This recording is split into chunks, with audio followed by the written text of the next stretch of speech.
Olá, meus amigos e minhas amigas que estão aí do outro lado da tela, que aqui se encontram para que possamos estudar direito constitucional. Que alegria ter vocês aqui. Olha, eu sou Rafael Barreto, o pai de Maria, professor de direito constitucional, autor de livros, e com muita alegria estou aqui desenvolvendo esse projeto, que é o curso completo de direito constitucional.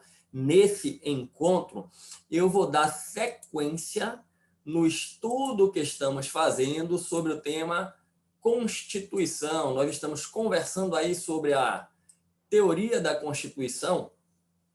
Eu quero ainda inicialmente fazer um pedido, que é não guarde dúvida. Se você tiver qualquer dúvida, por favor, me encaminhe. Olha aí os meus canais de comunicação, gente. Meu Instagram, @professor Rafael Barreto. Meu e-mail, rafaelconstitucional@hotmail.com. E se você ainda não me acompanhar no Instagram, deixa aí o pedido, passa a me seguir, né? Vamos estreitar esse nosso contato. Em aulas anteriores, nós já falamos muita coisa sobre Constituição. A gente falou sobre os conceitos de Constituição, trabalhamos os conceitos mais explorados, a gente falou sobre o conteúdo e a finalidade da Constituição, supremacia e unidade da Constituição, a estrutura da Constituição, quanta coisa a gente falou sobre preâmbulo, quanta coisa a gente falou sobre disposições transitórias. Abordamos os elementos da Constituição, classificações da Constituição e chegamos ao estudo dos princípios fundamentais da Constituição Brasileira de 1988. Estamos nessa parte da matéria. Já estudamos os fundamentos da Constituição Brasileira, né? Já estudamos os fundamentos da Constituição Brasileira, e na aula anterior falamos sobre o artigo 2º, os poderes da União, né? Dedicamos uma aula inteira só ao artigo 2º da Constituição. Nós passamos aqui praticamente 2 horas só falando do artigo 2º. Inclusive, você que está aqui acompanhando a transmissão ao vivo e está chegando hoje, é sua primeira participação no nosso curso completo de Direito Constitucional, para você poder dimensionar qual é a ideia do projeto, a profundidade. A gente passou uma aula inteira só falando do artigo 2º da Constituição, tá? Na aula de hoje, a gente vai dar sequência estudando os objetivos fundamentais e os princípios que regem o Brasil nas relações internacionais. Artigos 3º e 4º da Constituição Brasileira. Essa é a temática dessa nossa aula. E aí, prestem atenção, falamos de fundamentos, falamos de poderes, vamos para o artigo 3º, que é estudar os objetivos fundamentais da nossa Constituição. E aí, gente, nessa parte dos objetivos fundamentais, acreditem, tem muita coisa aí para a gente estudar. Olha, tem questões importantes da jurisprudência do Supremo Tribunal Federal. Eu vou colocar na tela para a gente a Constituição e quero, logo no caput, chamar a atenção para um ponto que é bem importante. Deixa eu compartilhar aqui a tela, deixa eu separar aqui a Constituição. Pronto, separando aqui, gente. Reparem, constituem objetivos fundamentais da República Federativa do Brasil. Vamos lá. Primeira pergunta. O que é um objetivo fundamental? Que a gente, na verdade, pode dividir em 2 perguntas. O que é um objetivo e o que é fundamental. A gente falou em aula anterior que todos os 4 artigos são princípios fundamentais da Constituição brasileira, mas apenas o artigo 1º é fundamento, apenas o artigo 3º é objetivo fundamental. Qual é a diferença de um fundamento para um objetivo fundamental? Você que me acompanha aí ao vivo, vai lá no chat. Você que está assistindo em outro momento esse nosso encontro, manda depois uma mensagem para mim, manda lá um direct no meu Instagram, no @professor Rafael Barreto, né? Me indicando. E quando a gente estudou os fundamentos, eu destaquei para vocês que fundamento é ponto de partida. é aquilo que serve de base, né? Olha, quando a gente fala de toda e qualquer edificação, toda e qualquer construção, a gente fala que existe uma necessidade de primeiro colocar os pilares de sustentação para que a edificação possa subir. Ali estão os fundamentos daquela construção. O fundamento é a base de sustentação, é o ponto de partida. O objetivo é o ponto de chegada. O objetivo é aquilo que eu quero alcançar. Por exemplo, você que está aqui me acompanhando pode estar aqui porque você tem um objetivo de passar num concurso público, porque você tem um objetivo de, eventualmente, ministrar aulas de direito constitucional. Objetivos aí podem ser distintos, mas sempre representando a ideia de que é aquilo que você pretende alcançar. É o seu foco, é a sua meta. Aonde é que eu quero chegar? E eu gostaria que vocês tivessem essa ideia. O artigo 3º da Constituição Brasileira, ele indica metas a serem alcançadas pelo Estado brasileiro. O artigo 3º vai indicar pontos de chegada. E, gente, todo o artigo 3º gravita em torno de dignidade da pessoa humana. Todo o artigo 3º gravita em torno de direitos humanos. Inclusive, no meu livro de Direitos Humanos para Concurso, eu comento, né, que os direitos humanos estão no fundamento do Estado e no objetivo fundamental. A gente tem como fundamento a dignidade da pessoa humana, naturalmente isso compreende os direitos que materializam essa dignidade, e a gente vai perceber, estudando agora o artigo 3º, que todos os objetivos, de certa forma, se voltam à materialização da dignidade da pessoa humana. E aí a gente vai fazer o seguinte, eu vou na Constituição, né? E aí eu vou pegando inciso por inciso, cada um desses objetivos fundamentais, e a gente vai fazendo digressões, reflexões sobre esses objetivos fundamentais. Deixa eu ir na Constituição. Olha como está aqui. Construir uma sociedade livre, justa e solidária, né? Esse é o primeiro objetivo fundamental. Uma sociedade livre, justa e solidária. Gente,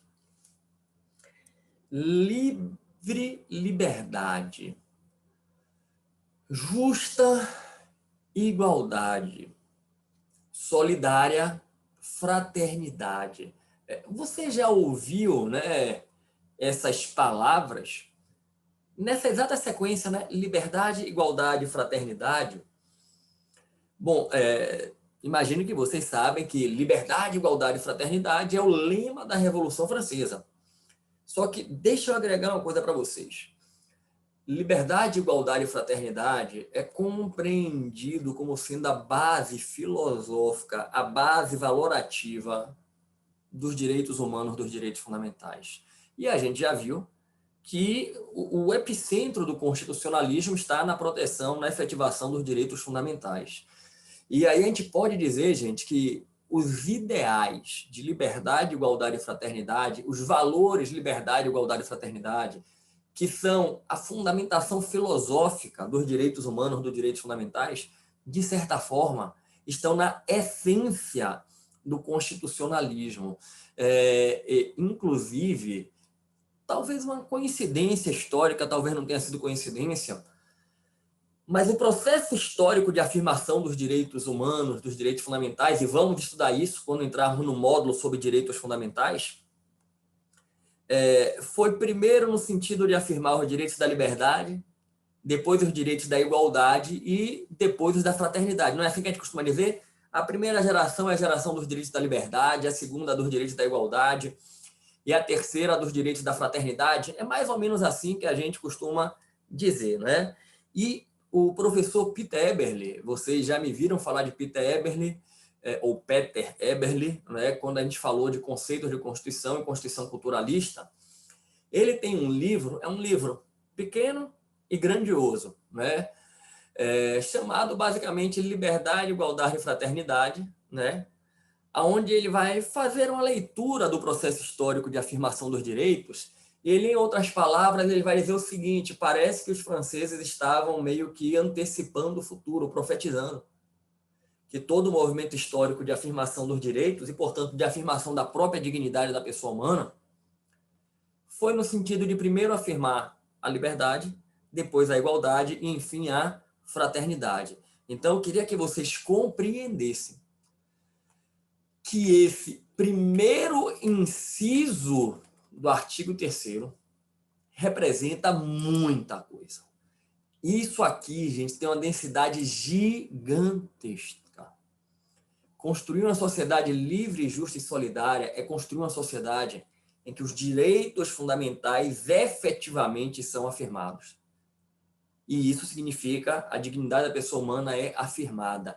Olha que coisa, a gente parte da dignidade humana como fundamento e a gente tem como objetivo concretizar a dignidade humana através de uma sociedade livre, justa e solidária.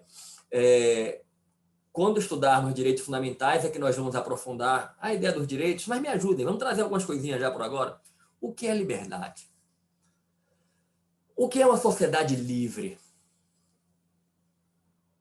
Olha que pergunta complexa. O que vem a ser liberdade? Na ciência política, gente, tem uma discussão profunda. Se a gente vai pegar lá como é que Maquiavel define liberdade, como é que Montesquieu define liberdade, como é que Rousseau define liberdade. Liberdade é poder fazer tudo aquilo que você quer. Espera aí, onde todos são livres, ninguém é livre. Aí volte com Hobbes. O homem é o lobo do próprio homem. Se todo mundo pode fazer o que quiser, vai ser a guerra de todos contra todos. E aí Hobbes vai dizer, tem que ter o Estado limitando para evitar que o homem destrua tudo. Reparem, se todos forem livres no sentido de fazer o que você quiser, ninguém vai ser livre.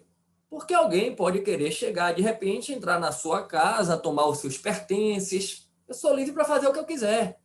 Então, liberdade não pode ser fazer tudo o que você quer, falar tudo o que você pensa. Tem um ensinamento popular, né? Eu escutei isso muito quando eu era pequeno, ainda hoje escuto. Não quer dizer que eu deixei de ser pequeno ainda não, viu, gente? Não é porque o cabelo já está desaparecendo, já tem fio branco na barba. Por falar em cabelo, vocês sabiam que eu tive cabelo comprido? É verdade esse bilhete, gente, ó. Meu cabelo batia aqui.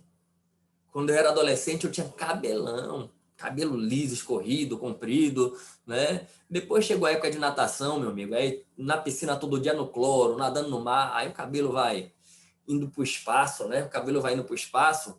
Mas eu ainda continuo pequeno, pelo menos no estado de espírito. Eu me considero eternamente jovem, né? E aí, ó, prestem atenção. Eu ouvi dizer o seguinte: a liberdade de um vai até onde começa a incomodar a liberdade do outro, né? Você não é livre para fazer o que você quer, a sua liberdade tem limite no direito do outro. Não sei se vocês chegaram a ouvir, né, também esse ensinamento que eu escutei muito de meus pais, de minha saudosa e eterna avó, eu ouvi muito isso, né? E isso já nos indica que realmente liberdade não é você fazer tudo o que você quer. Que a liberdade tem limites. Aí a gente pode pegar, por exemplo, liberdade tem inúmeras variações. Para pegar um tema que o Supremo decidiu em 2020, a liberdade de reunião. Todos podem reunir-se pacificamente, sem armas, em locais abertos ao público, independente de autorização, exigindo-se um prévio aviso à autoridade competente. E o Supremo, em 2020, ele debateu o tema e ele explicitou aquilo que deve ser extraído da Constituição, que o prévio aviso não é condição para você exercer o direito, é mais no sentido de resguardar o espaço público e precatar uma eventual necessidade do Estado organizar aquela reunião que você pretende realizar. Mas repare, nós temos a liberdade de nos reunir, mas com limite, tem que ser pacífico. Tem que ser pacífico. Então, a liberdade não é o direito de fazer tudo o que a gente quer. Existem limites. Construir uma sociedade livre, gente, olha, construir uma sociedade livre deve ser compreendido na perspectiva que abranja as inúmeras variações da liberdade, liberdade de expressão artística, intelectual, científica, deve ser compreendido no sentido de que não é dado ao Estado o autoritarismo, o controle prévio das inúmeras variações da nossa liberdade. O Estado pode, por exemplo, censurar a atividade artística previamente? Não pode. Mas o Estado pode cercear minha liberdade de locomoção na questão do combate à pandemia de Covid? Pode. Impor medida de distanciamento, medida de isolamento? Pode. Lembre que a própria Constituição autoriza, quando decretado o estado de sítio, cerceamento mesmo da liberdade. Está sitiado, ninguém sai daqui. Ninguém sai daqui. Então, quando a Constituição consagra construir uma sociedade livre, é nesse sentido, uma sociedade isenta de uma arbitrariedade estatal. Não pode ser um Estado arbitrário onde não tem autonomia privada. Existem países no mundo que ainda hoje vivem sob regimes ditatoriais, aonde, para dar um exemplo aqui, o corte de cabelo que os homens podem utilizar é definido pelo Estado, gente.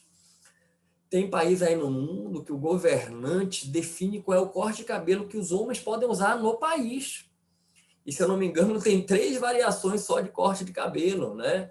E aí, outro dia, eu conversando sobre isso com alguns amigos, o amigo daí disse assim, rapaz, nesse país aí não dá para Neymar jogar bola, Neymar adora de mudar o corte de cabelo, descolorir, colorir, fazer etc. Eu falei, é verdade. Se ele for lá nesse país, ele está complicado, porque lá não é um Estado constitucional. Lá é um regime autoritário. Então, a ideia de liberdade é essa. Não é dado ao Estado interferir arbitrariamente na minha vida privada, né? Na minha vida privada. É isso aí, Vanessa, é isso aí, né? E deixa eu dar boa noite também para a Luísa, que chegou aí. Que bacana ver que vocês estão chegando. O pessoal vai chegando, vai aumentando o público aqui ao vivo, né? Que bacana. E vamos convidando os amigos. Bom, e o que é uma sociedade justa? Justa é a perspectiva da igualdade. Gente, o que é igualdade? Vamos aprofundar isso lá no módulo de direitos fundamentais, mas vamos trazendo algumas coisinhas. O que é igualdade? Igualdade é tratar todo mundo da mesma forma? Claro que não. Igualdade é tratar homens e mulheres da mesma forma? Claro que não. A Constituição não trata. A Constituição trata homens e mulheres de maneira diferente. Nascimento de um filho. O tratamento que a Constituição dá à mulher é um, que dá ao homem é outro. A questão do afastamento do trabalho, licença maternidade e paternidade. Ah, professor, mas é óbvio. Quando sua filha nasceu, foi a mesma coisa para você e para sua esposa? Gente, é óbvio que é diferente. Óbvio que é diferente. E é tão óbvio que é diferente que é compreensível que a Constituição dê um tratamento diferente para a mulher e para o homem. Nesse ponto. E ninguém vai dizer que isso viola a igualdade. Eu estou pegando um exemplo de fácil leitura, porque aí tem várias digressões, só para você enxergar que igualdade não é tratar todo mundo da mesma forma, não, gente. Igualdade pressupõe tratar as pessoas de maneira diferente. A igualdade, segundo o conceito que é classicamente acolhido na doutrina de jurisprudência, a igualdade é tratar desigualmente as pessoas, aí se costuma fazer assim, ó, na medida das suas desigualdades. Aristóteles já dizia que a igualdade consiste em tratar desigualmente as pessoas. Tratar de maneira igual os iguais e de maneira desigual os desiguais. Só que essa formulação inicial de Aristóteles, a gente tem que avançar. Porque ele, por exemplo, ele defendia essa tese para legitimar a escravidão. Ele dizia, não vou querer tratar o escravo da mesma forma que eu trato o senhor. Escravo é escravo, senhor é senhor. Não vou dar um tratamento digno para um escravo. Eu vou dar a ele um tratamento que é compatível com o escravo. Pronto. Aí é muito comum a gente E a Rui Barbosa, na clássica Oração aos Moços é um discurso de paraninfia de Rui Barbosa, todo mundo tem que ler, gente. Um livrinho pequeno, um livro de bolso. Pega e lê o discurso de paraninfia de Rui Barbosa, Oração aos Moços, onde ele vai dizer que a igualdade é tratar desigualmente na medida das desigualdades. E atualizando isso para a linguagem mais moderna, a gente diz assim, igualdade é tratar desigualmente sob um olhar de razoabilidade e proporcionalidade. É verificar se o critério de desigualação ou de discriminação é um critério razoável e proporcional. É um critério razoável e proporcional. Se for razoável e proporcional, pronto.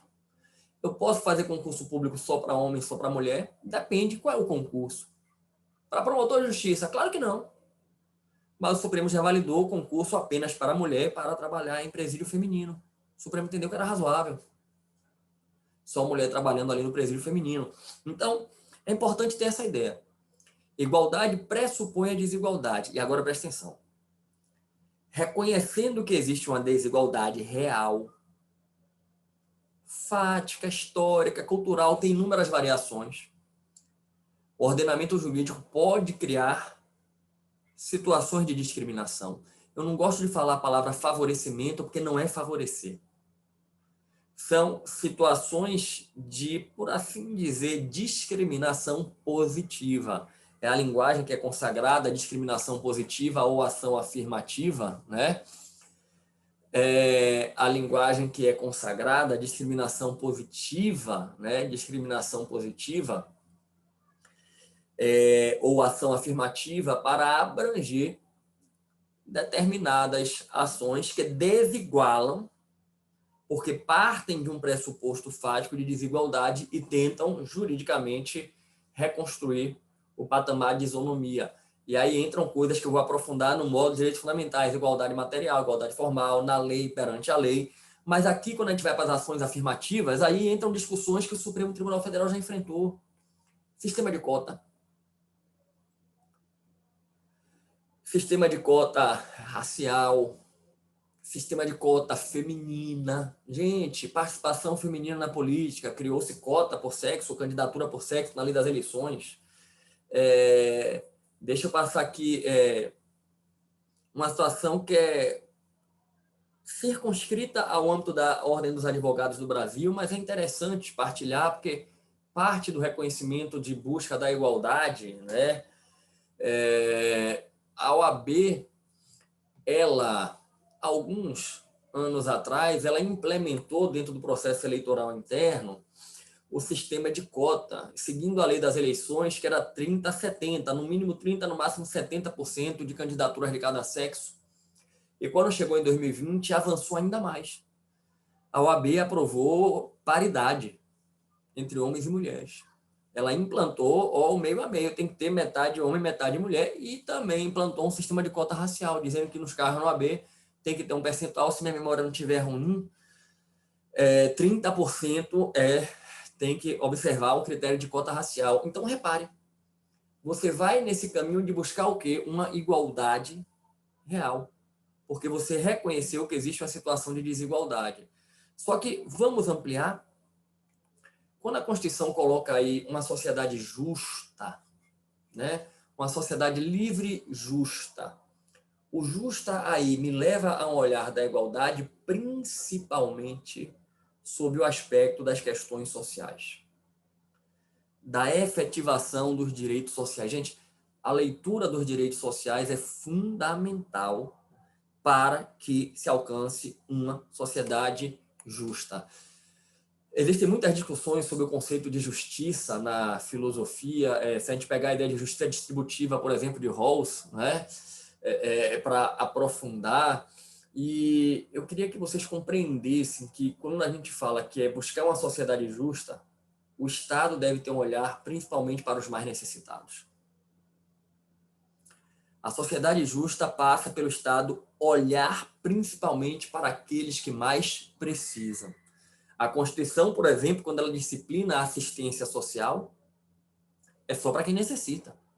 Previdência é para todo mundo, assistência não. Assistência é apenas para aqueles que necessitam. Apenas para aqueles que necessitam.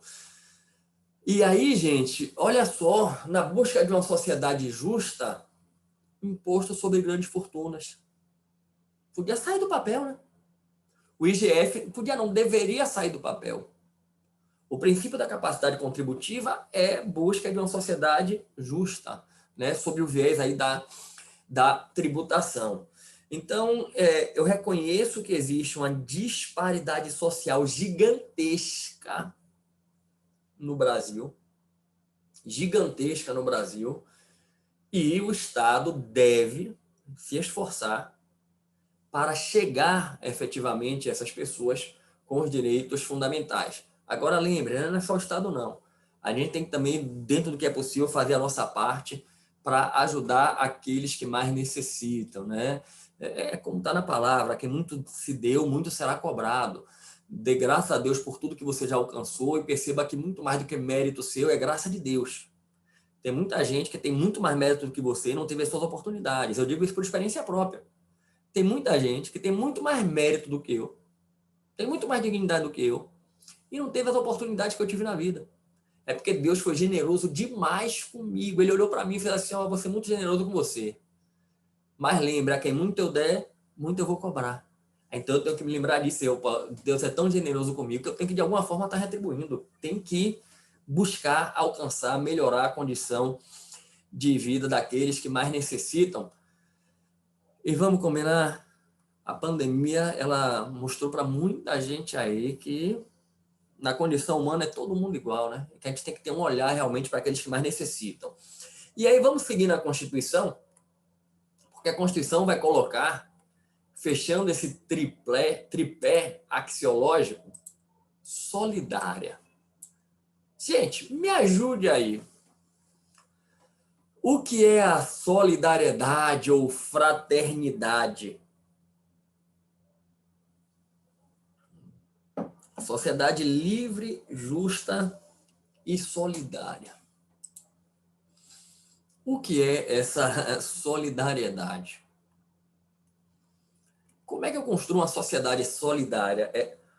Se você parar para refletir, gente, ó, filosoficamente, espiritualmente, solidariedade é um valor interno. Gente, igualdade, liberdade, você consegue objetivar, ter uma dimensão objetiva, mas solidariedade é uma coisa de espírito interior. É uma coisa quase que de altruísmo, é você se dar para o outro. É você se doar ao outro, né? Tipo assim, como certa feita eu ouvi, né? O sacerdote fazendo uma homilia na missa e falando sobre uma passagem do Evangelho, e ele falando sobre o que é seguir Jesus, como é a postura de Jesus, e teve uma hora que ele falou mais ou menos assim: e eis então que eu tinha 2 túnicas, passei a seguir Jesus e agora só tenho uma. Porque a outra que eu tinha, percebi que seria muito mais útil a quem não tinha nada. Isso é uma visão de solidariedade. É você abrir mão de si para ajudar quem precisa, né? Essa é uma ideia de solidariedade. Você tem como impor isso a alguém? Eu tenho como chegar aqui e dizer assim, ó, quando terminar essa aula, faz um favor, pega seu guarda-roupa, vê um bocado de coisa aí que você não está nem usando, e algumas que você está usando também, bota numa sacola e vai aí na rua distribuir para quem precisa. Gente, a gente não tem como obrigar ninguém a fazer isso. Não tem como obrigar. Tem pessoas que têm comida sobrando em casa, roupas sobrando em casa, enquanto outras estão passando necessidade. Estão passando necessidade. E às vezes as pessoas não têm nem essa compreensão, não têm essa dimensão. Não é por maldade, não, é porque realmente é um choque de realidade muito grande. Né? Aquilo não alcança a realidade deles, saber que tem pessoa que não tem uma roupa para dormir no frio, que não tem um pão para comer. Como é que você pode impor isso às pessoas? É difícil. Então, o que vem a ser essa solidariedade? Solidariedade aí, dentro do olhar do Estado, seria realmente buscar fazer o que? Uma partilha da riqueza, uma partilha das utilidades públicas, mais uma vez voltando um olhar principalmente aos necessitados, aqueles que mais precisam. Seria realmente nessa perspectiva, né? Seria nessa perspectiva, nessa dimensão, de chegar até aqueles. E aí pode o Estado, sim, fazer distribuição de custos, né, sob o olhar de efetivar benefícios para aqueles que mais precisam, esse olhar da solidariedade. Então, quando a gente diz assim, vamos construir uma sociedade livre, justa e solidária, sob a perspectiva do Estado, qual é a meta a ser alcançada pelo Estado brasileiro? A meta de não interferir arbitrariamente nas nossas liberdades. Pode impor limites, pode impor limites. Nós somos livres para expressar o que pensamos, mas podemos ser punidos por aquilo que nós manifestamos. Ofendeu a personalidade, direito à personalidade de alguém, pode ser punido. Inclusive, dependendo da coisa que você falou, pode ter responsabilidade criminal quanto àquilo.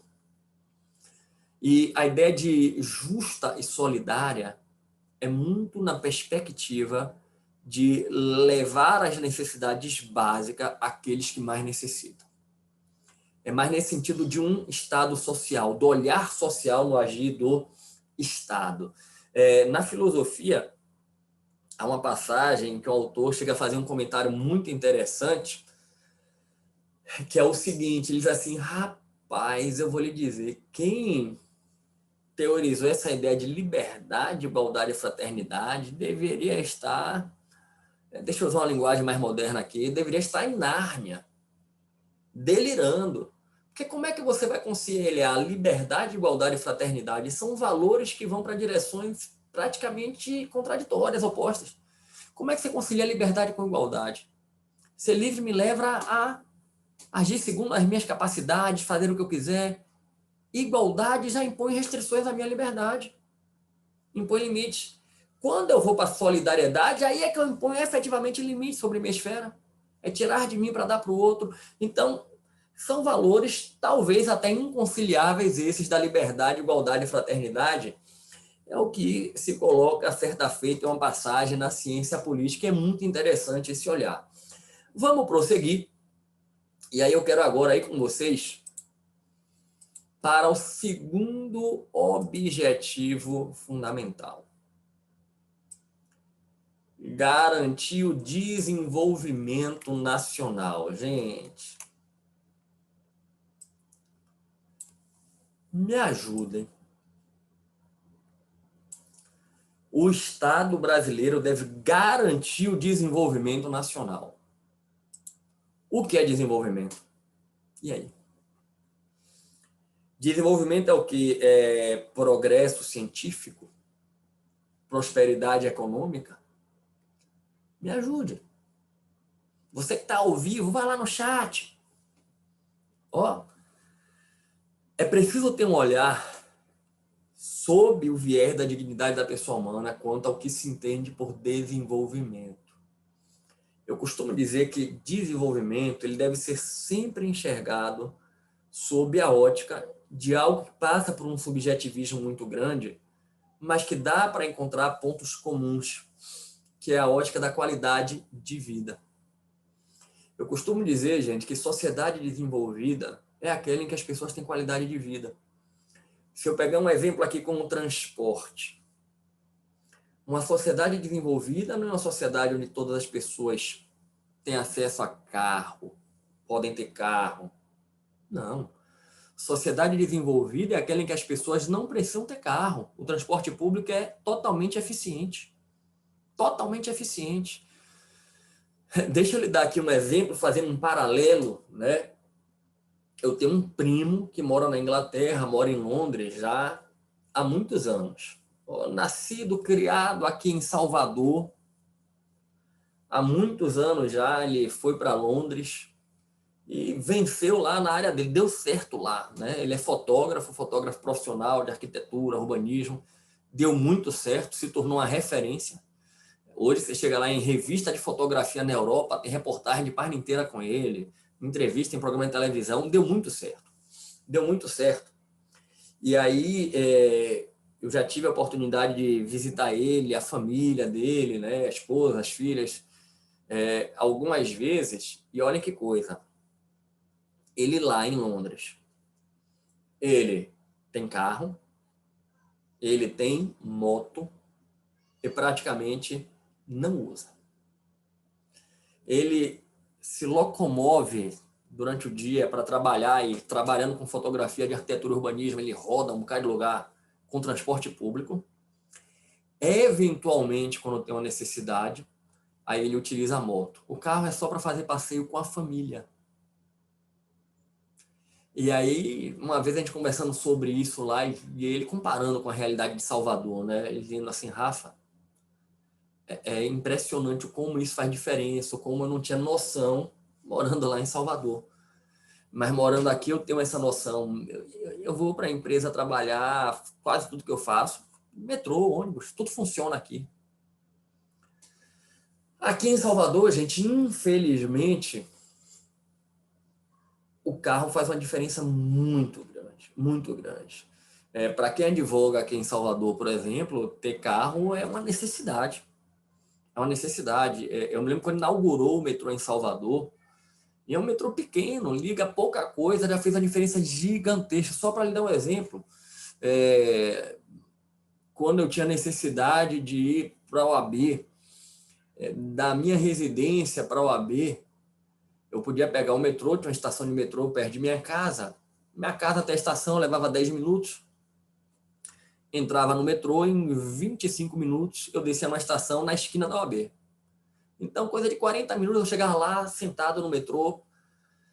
Se eu fizesse o mesmo percurso de carro, eu ia levar praticamente 1 hora. De ônibus, 1 hora e 40. Com estresse de trânsito. Aí eu lhe pergunto, o metrô interfere ou não na minha qualidade de vida? Interfere. Isso só para você ver, vou lá agora uma linguagem, o direito à mobilidade urbana está diretamente relacionado à qualidade de vida, então a mobilidade urbana é um indicativo de desenvolvimento. Eu não posso dizer que é desenvolvido um município que não tem mobilidade urbana, que não tem saneamento básico, que não tem um sistema de saúde efetivo, que não tem uma rede de ensino funcionando adequadamente. Então, olhe o que eu quero que você enxergue. Desenvolvimento passa pela efetivação dos direitos fundamentais. Só cabe falar de desenvolvimento quando os direitos fundamentais são verdadeiramente efetivados. É condição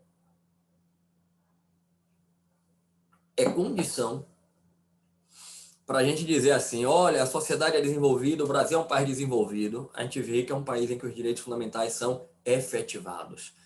E aí, preste atenção, se é o objetivo do Estado, o Estado tem que criar condições para a efetivação dos direitos fundamentais. Vamos lá, você está me acompanhando pela internet. A internet onde você está funcionando bem. A transmissão está estável, está instável, a conexão caiu, voltou. E hoje o mundo está conectado, né? O mundo está conectado. Perceba que a tecnologia de internet é um indicativo também do desenvolvimento. Telecomunicação. Telecomunicação funciona no Brasil, gente? Eu não sei vocês, mas eu já passei por basicamente todas as operadoras. E já me desgastei com todas elas. Terminei optando por uma que eu disse, essa aqui é que eu sou menos lesado. Só que essa uma que eu estou, né? Que é uma operadora que é sem fronteira, sem cobertura, sem qualidade de vida, sem respeito ao consumidor, enche o saco ligando para um bocado de coisa, né? Aqui em Salvador tem alguns lugares que tem ponto cego. Você passa em algumas regiões, o sinal cai porque a cobertura não chega. Impressionante, impressionante isso. Tipo assim, se eu estiver falando com você no telefone, eu vou dizer, olha, daqui a pouco a ligação vai cair nos treinando. Vai cair, porque o sinal cai. O sinal cai. Né? E a gente depende muito também de telecomunicação. Então, a verdade é que o Brasil precisa avançar muito em matéria de desenvolvimento. Mas é preciso reconhecer que muito tem sido feito. Não dá para a gente olhar e dizer assim, o Brasil não faz nada para ele desenvolver. Não, faz, gente, faz. governo após governo, mudando o governo A, B, C, com as qualidades e defeitos que todos os governos sempre vão ter, é preciso reconhecer que cada qual, ao seu modo, ao seu tempo, vai dando uma contribuição para o desenvolvimento nacional. Então, é um objetivo que o Brasil caminha. Às vezes não passa muito lento, às vezes dá uma acelerada, mas o Estado brasileiro ele tem caminhado no sentido, né, de efetivar o desenvolvimento nacional. Bom, 3. Erradicar a pobreza e a marginalização e reduzir as desigualdades sociais e regionais. Gente, olha só. Erradicar a pobreza e a marginalização é um objetivo. Reduzir as desigualdades sociais e regionais é outro. Então, vamos separar. Vamos primeiro falar de erradicar a pobreza e a marginalização. Bom, erradicação da pobreza e da marginalização. Tema de enorme complexidade. Algum de vocês tem a fórmula mágica para... Não é combater não, viu, gente? Não é combater não, é erradicar. Ó, erradicar. Repara, não é erradicar. Erradicar quer dizer o quê, gente? É eliminar, acabar. Acabar com a pobreza. Acabar com a marginalização.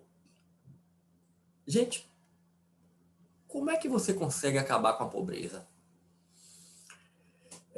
Eu não sei se algum de vocês já teve contato. Não é por televisão, livro não, gente. É contato na vida real. Com situação de pobreza. Se você já teve acesso a pessoas que vivem em situação de pobreza. Eu não estou falando de você estar dentro do seu carro, para uma sinaleira, dar uma moeda para alguém. Não é isso, não. Estou falando de ter efetivamente um contato mais de perto com a realidade da pobreza. Conhecer pessoas, conversar com as pessoas, participar de projetos.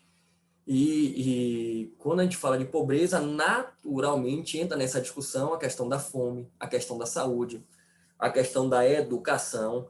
E eu já tive alguns contatos com essa realidade. Eu, graças a Deus, nunca vivi situação de pobreza,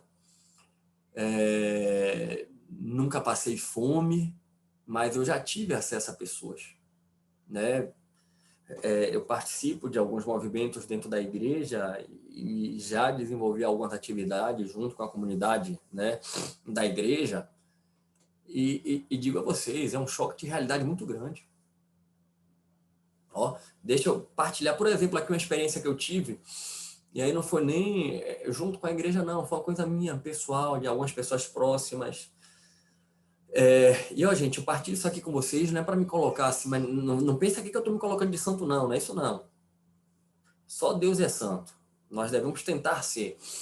Mas tem uma experiência que eu gosto de fazer no período do Natal, que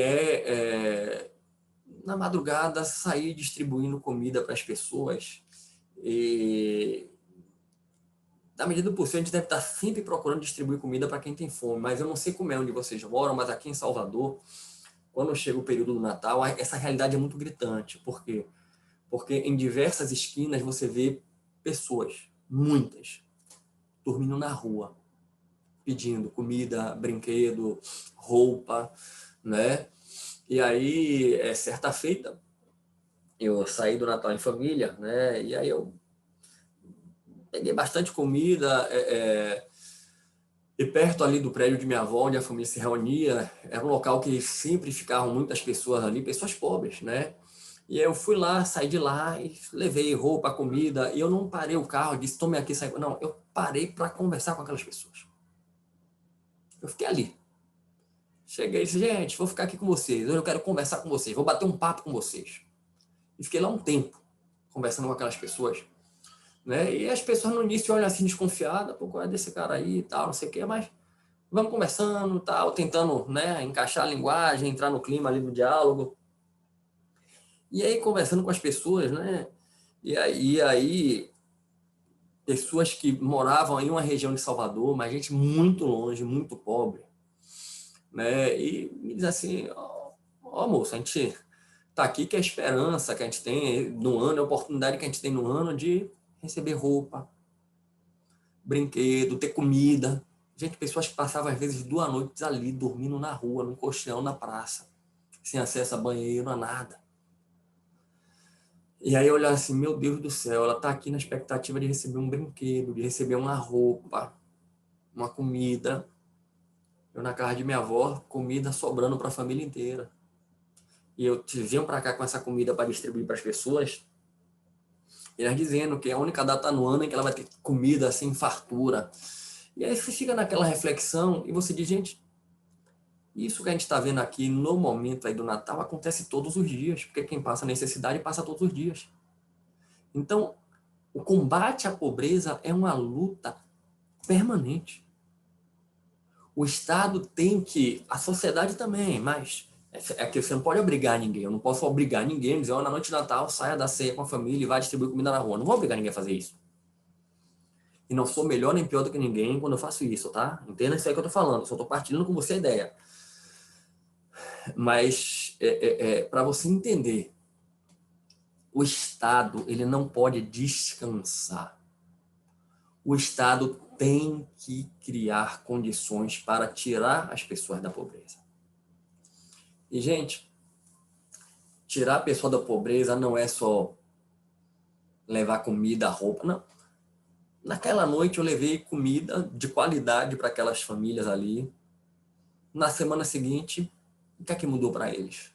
Entenda que erradicar a pobreza é, acima de tudo, criar condições das pessoas se desenvolverem. É criar oportunidades. É dar oportunidade, né? É dar oportunidade às pessoas.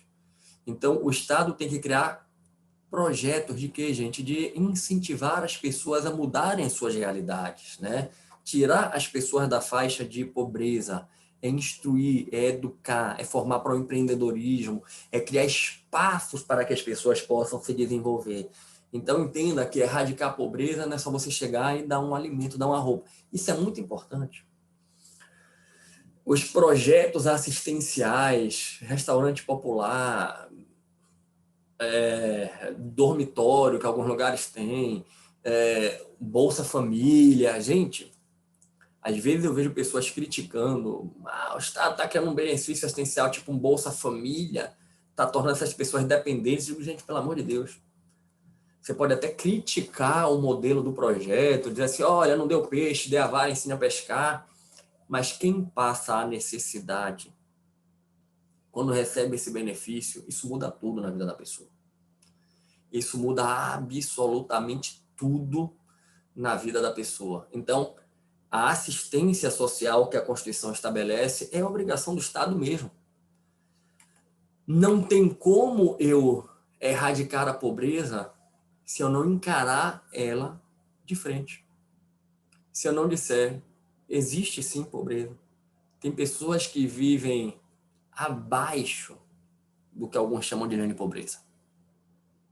E o Estado tem que intervir nisso. O Estado tem que criar condições para que essas pessoas se desenvolvam. E a Constituição coloca que é erradicar a pobreza e a marginalização.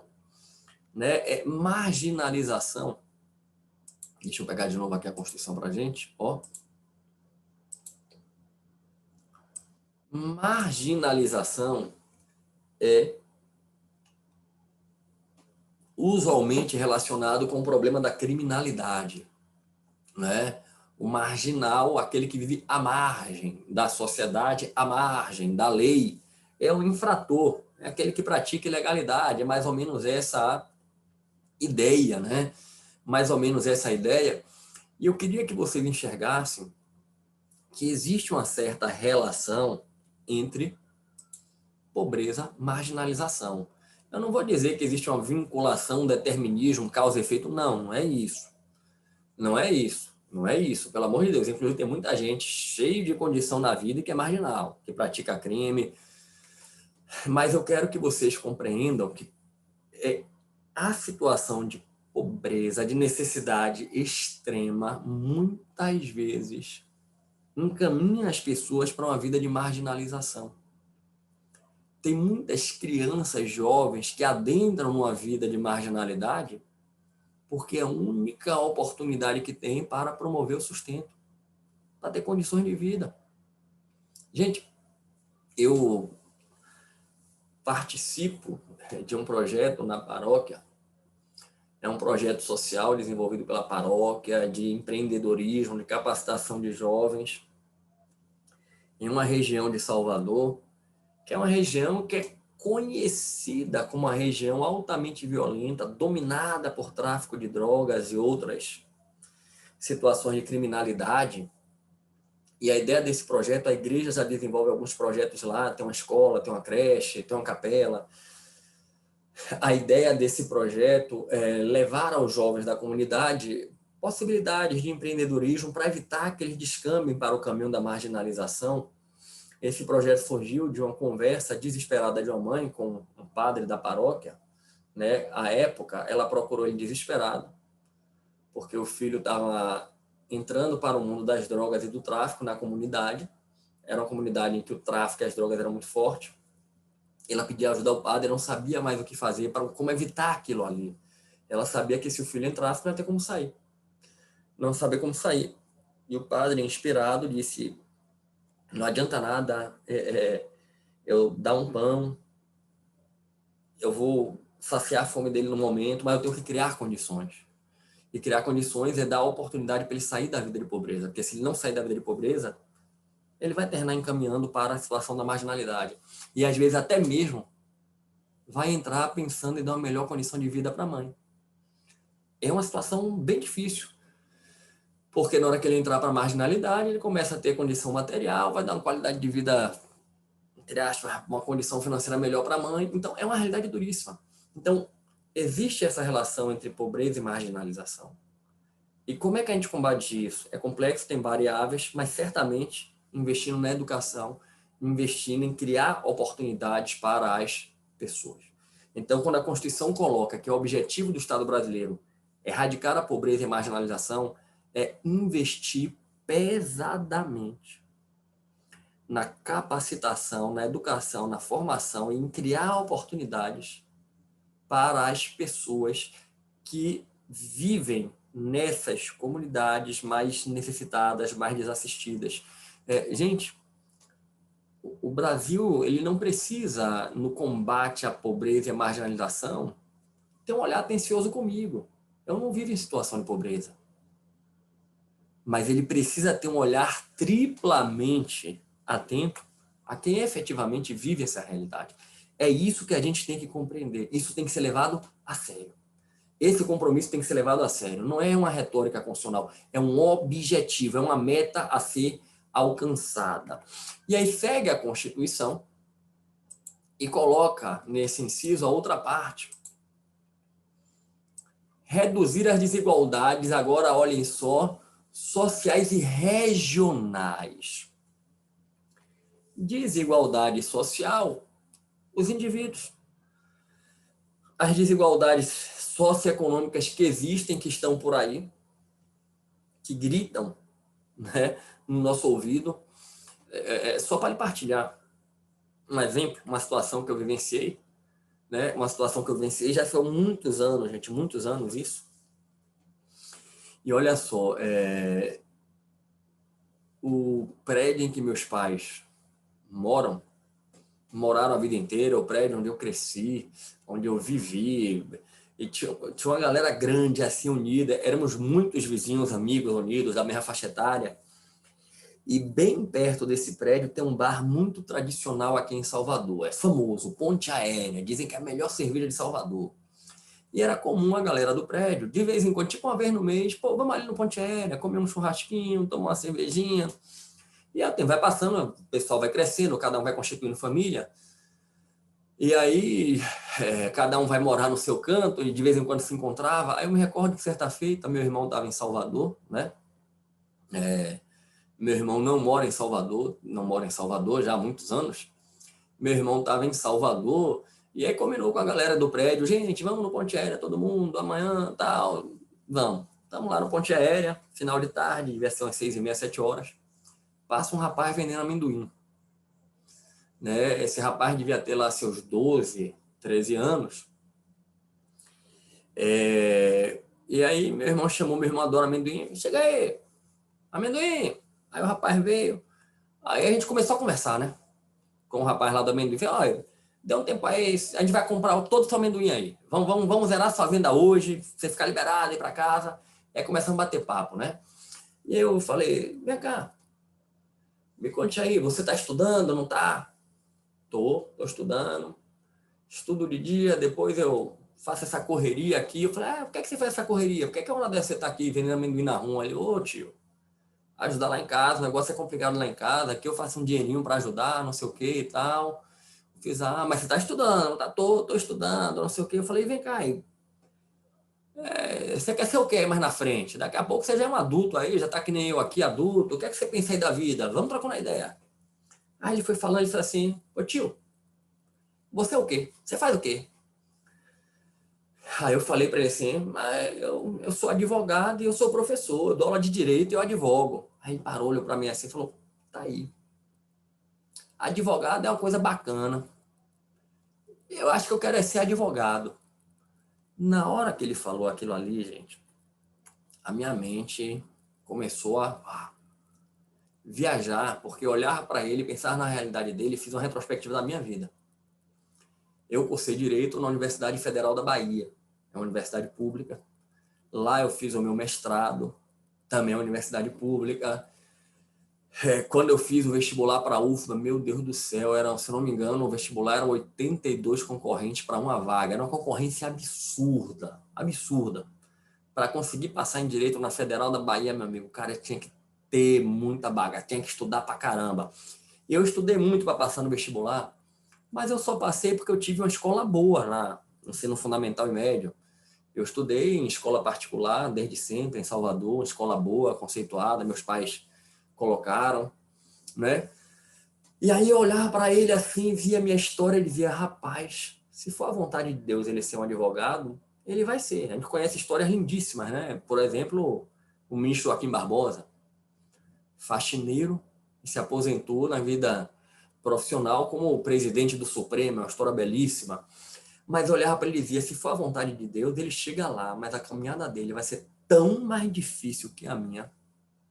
Para ele chegar onde eu estou hoje, que é advogado, hoje eu digo lá na época, né? Rapaz, a caminhada dele vai ser difícil demais, demais. E aí eu quero que você, nessa história, entenda a desigualdade social que existe no Brasil. Quando eu tinha a idade dele, eu não estava 19 horas na rua vendendo amendoim. Gente, com todo respeito a quem pensa diferente, eu entendo as necessidades, as lutas, mas eu não posso achar que é o natural que um menino de 12 anos esteja de noite na rua vendendo amendoim. Não é o ideal. Menino de 12 anos tinha que estar em casa, depois de já ter passado o dia na escola, ter estudado, estar brincando e não enfrentando aquela luta que ele precisa daquela luta. E o Estado tem que trabalhar contra isso, para reduzir essas desigualdades que são gritantes, gritantes, gritantes, gritantes. Então, quando a gente fala de desigualdade social, gente, é esse olhar sobre o indivíduo. Mas quando a gente fala de desigualdade regional, aí a gente já pode ampliar um pouco o olhar, ou quando a Constituição coloca aqui, desigualdades sociais e regionais. As desigualdades regionais, aí a gente já deve pensar um pouco na perspectiva do agir dos estados, da federação. O Brasil é organizado em regiões, né? A gente sabe, ó, o norte, nordeste, sul, sudeste, centro-oeste. A gente pode dar tratamento diferenciado, considerando a perspectiva das regiões. Ó, a regra é que não se pode dar tratamento diferenciado a ninguém em razão da sua procedência federativa, né? É a isonomia federativa que está lá no artigo 19, inciso 3. É vedado criar distinções entre brasileiros ou preferências. Só que a Constituição, quando ela se destina ao tema das regiões, né? Tá lá e daqui a pouquinho eu vou botar na tela para a gente, no artigo 43, deixa eu partilhar aqui com vocês. Artigo 43. A União poderá articular a sua ação no meio complexo econômico e social, visando o seu desenvolvimento e a redução das desigualdades regionais. E aí, olhem só, parágrafo 2º. Incentivos regionais compreenderão, dentre outros, aí olhem só, isenção, redução, diferimento temporário de tributos federais, né? Juros favorecidos. Reparem, a Constituição aqui, ela reconhece que o Brasil é um país onde há uma desigualdade regional. Isso é fato. Eu não sei se vocês já tiveram a oportunidade de caminhar por esse Brasil. Eu já, né?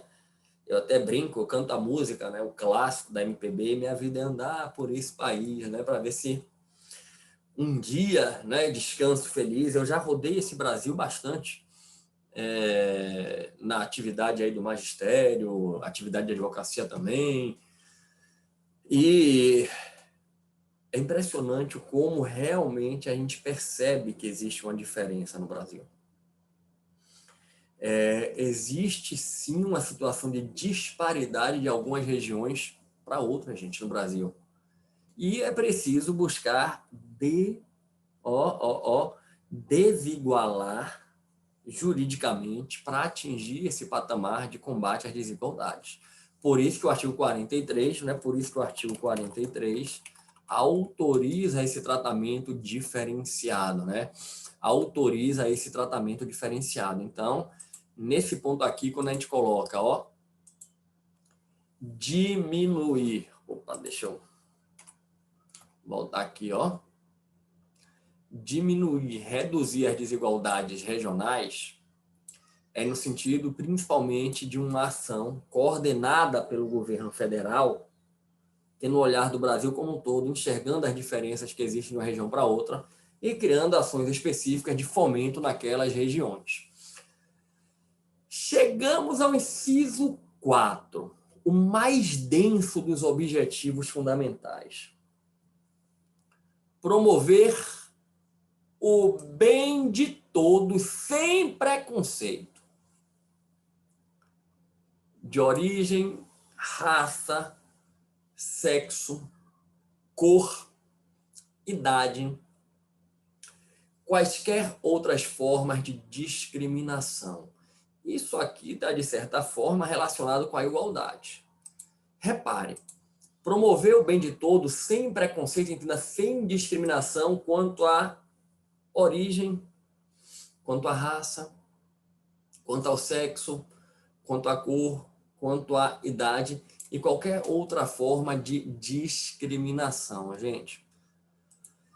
Aqui entra a visão da fraternidade na compreensão da pessoa humana.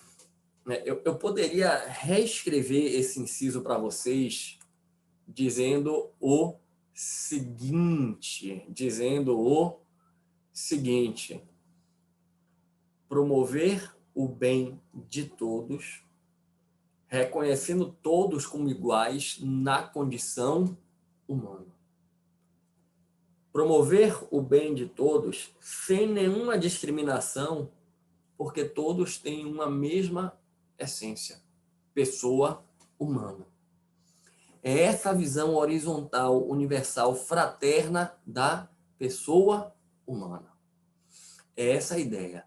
E aqui nesse ponto entram algumas questões muito importantes na jurisprudência do Supremo Tribunal Federal, quando a gente coloca, por exemplo, a questão do preconceito da raça, do sexo, da cor. Entra aqui a questão da discriminação racial, a discriminação sexual, que é mais próprio a gente falar de questões de identidade de gênero e de orientação sexual. Tem aqui discussões importantíssimas no Supremo Tribunal Federal, gente, mas importantíssimas mesmo.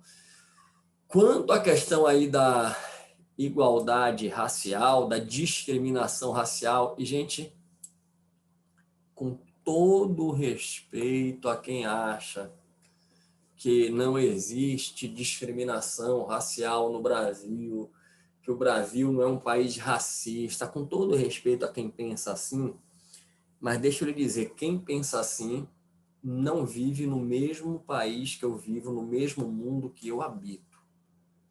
Porque, de repente, a gente mora até no mesmo espaço territorial, mas tem contatos com a vida totalmente distintos.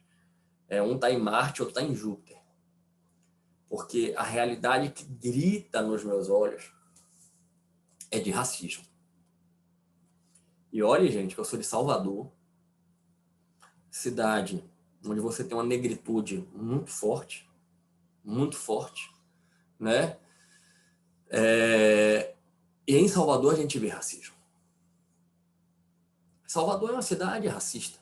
O racismo, ele grita em Salvador. Ele grita em Salvador.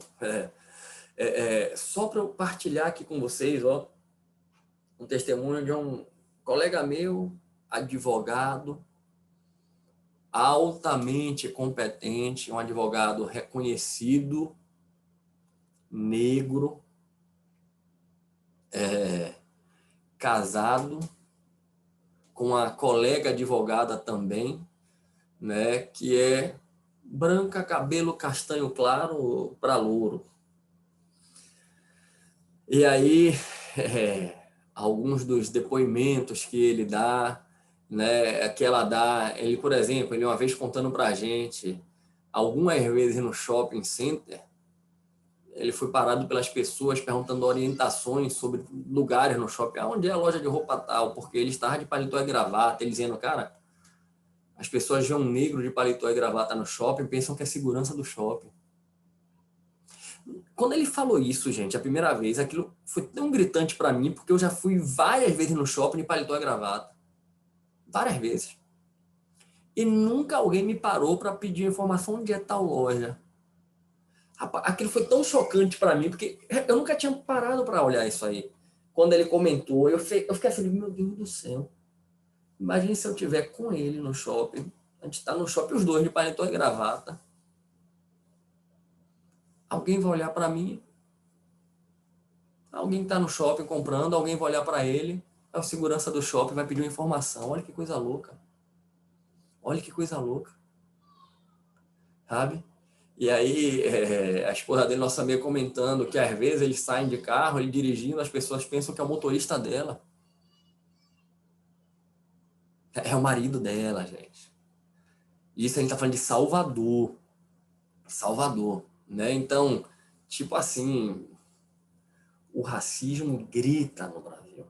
O racismo grita no Brasil, né? O racismo grita no Brasil. E essa questão é muito séria. Essa questão é muito séria mesmo. Assim, me incomoda pensar que alguém é discriminado pelo fato de que é negro, sabe? E aí você vai começando a refletir, lembrar de sua trajetória de vida. Quando eu volto para minha escola, volto para o prédio em que eu cresci, volto para minha faculdade, e efetivamente a quantidade de negros sempre foi menor. Sempre foi menor. Sempre foi menor, sabe?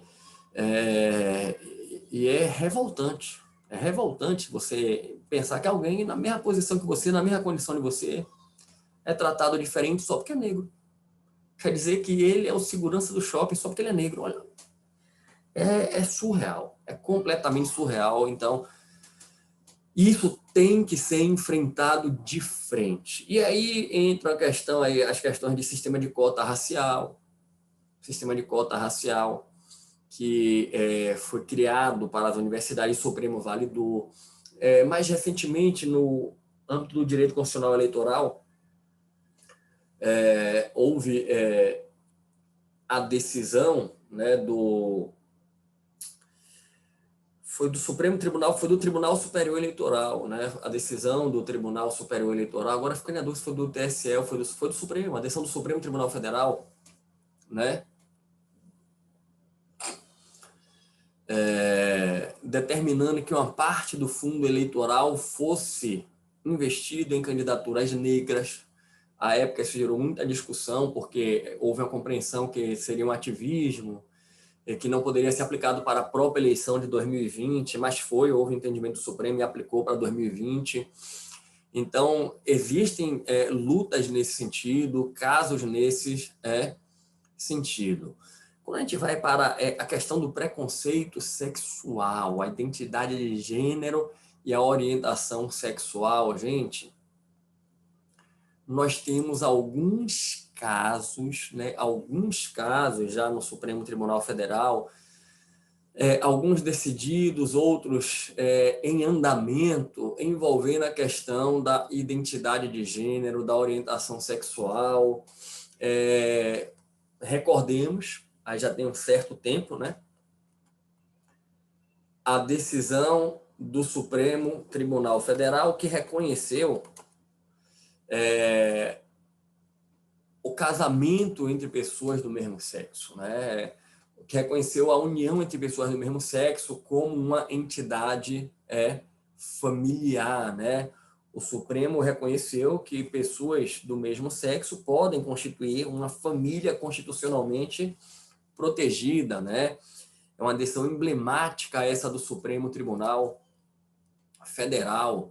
E esse olhar que o Supremo teve, que é o olhar constitucionalmente adequado, a gente não pode discriminar as pessoas em virtude da opção sexual delas ou da identidade de gênero delas, não pode, né?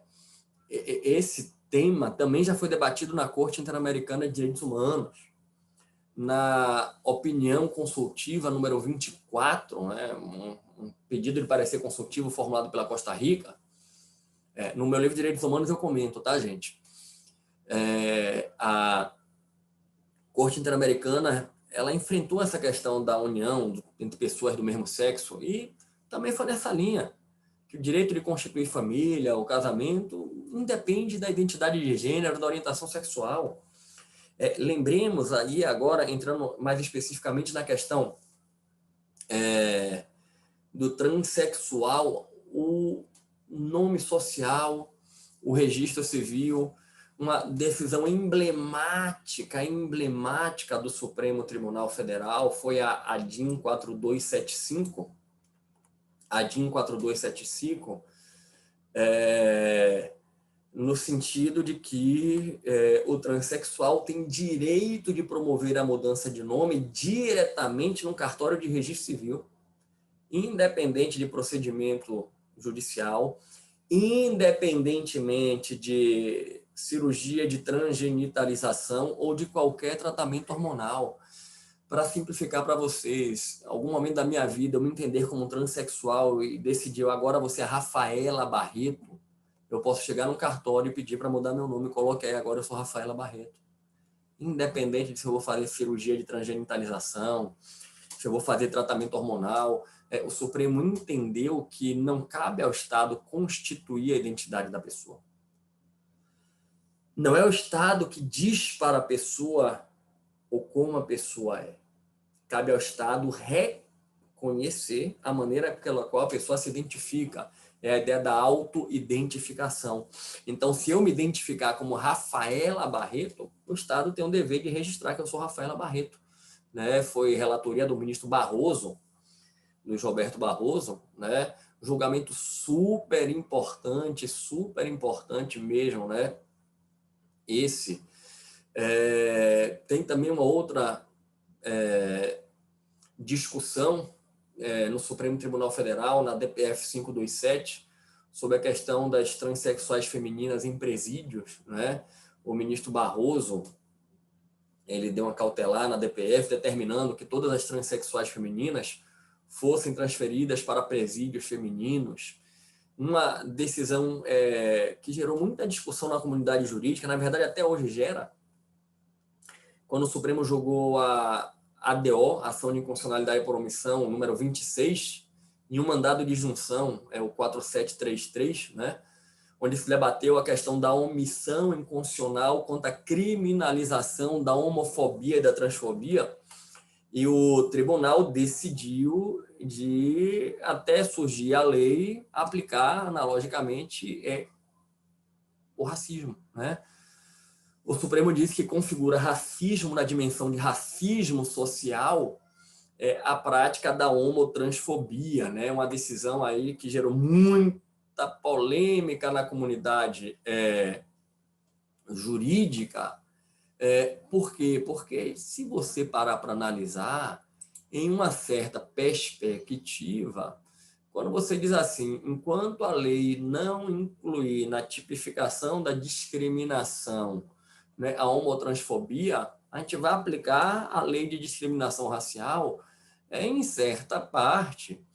Eu tenho aí uma espécie, né, de analogia em malamparte. É como se eu estivesse tipificando um crime por analogia. Essa é uma crítica muito grande, né? Tanto que alguns disseram, olha, não há crime sem lei anterior que o defina ou sem uma decisão do Supremo mandando aplicar por analogia, né?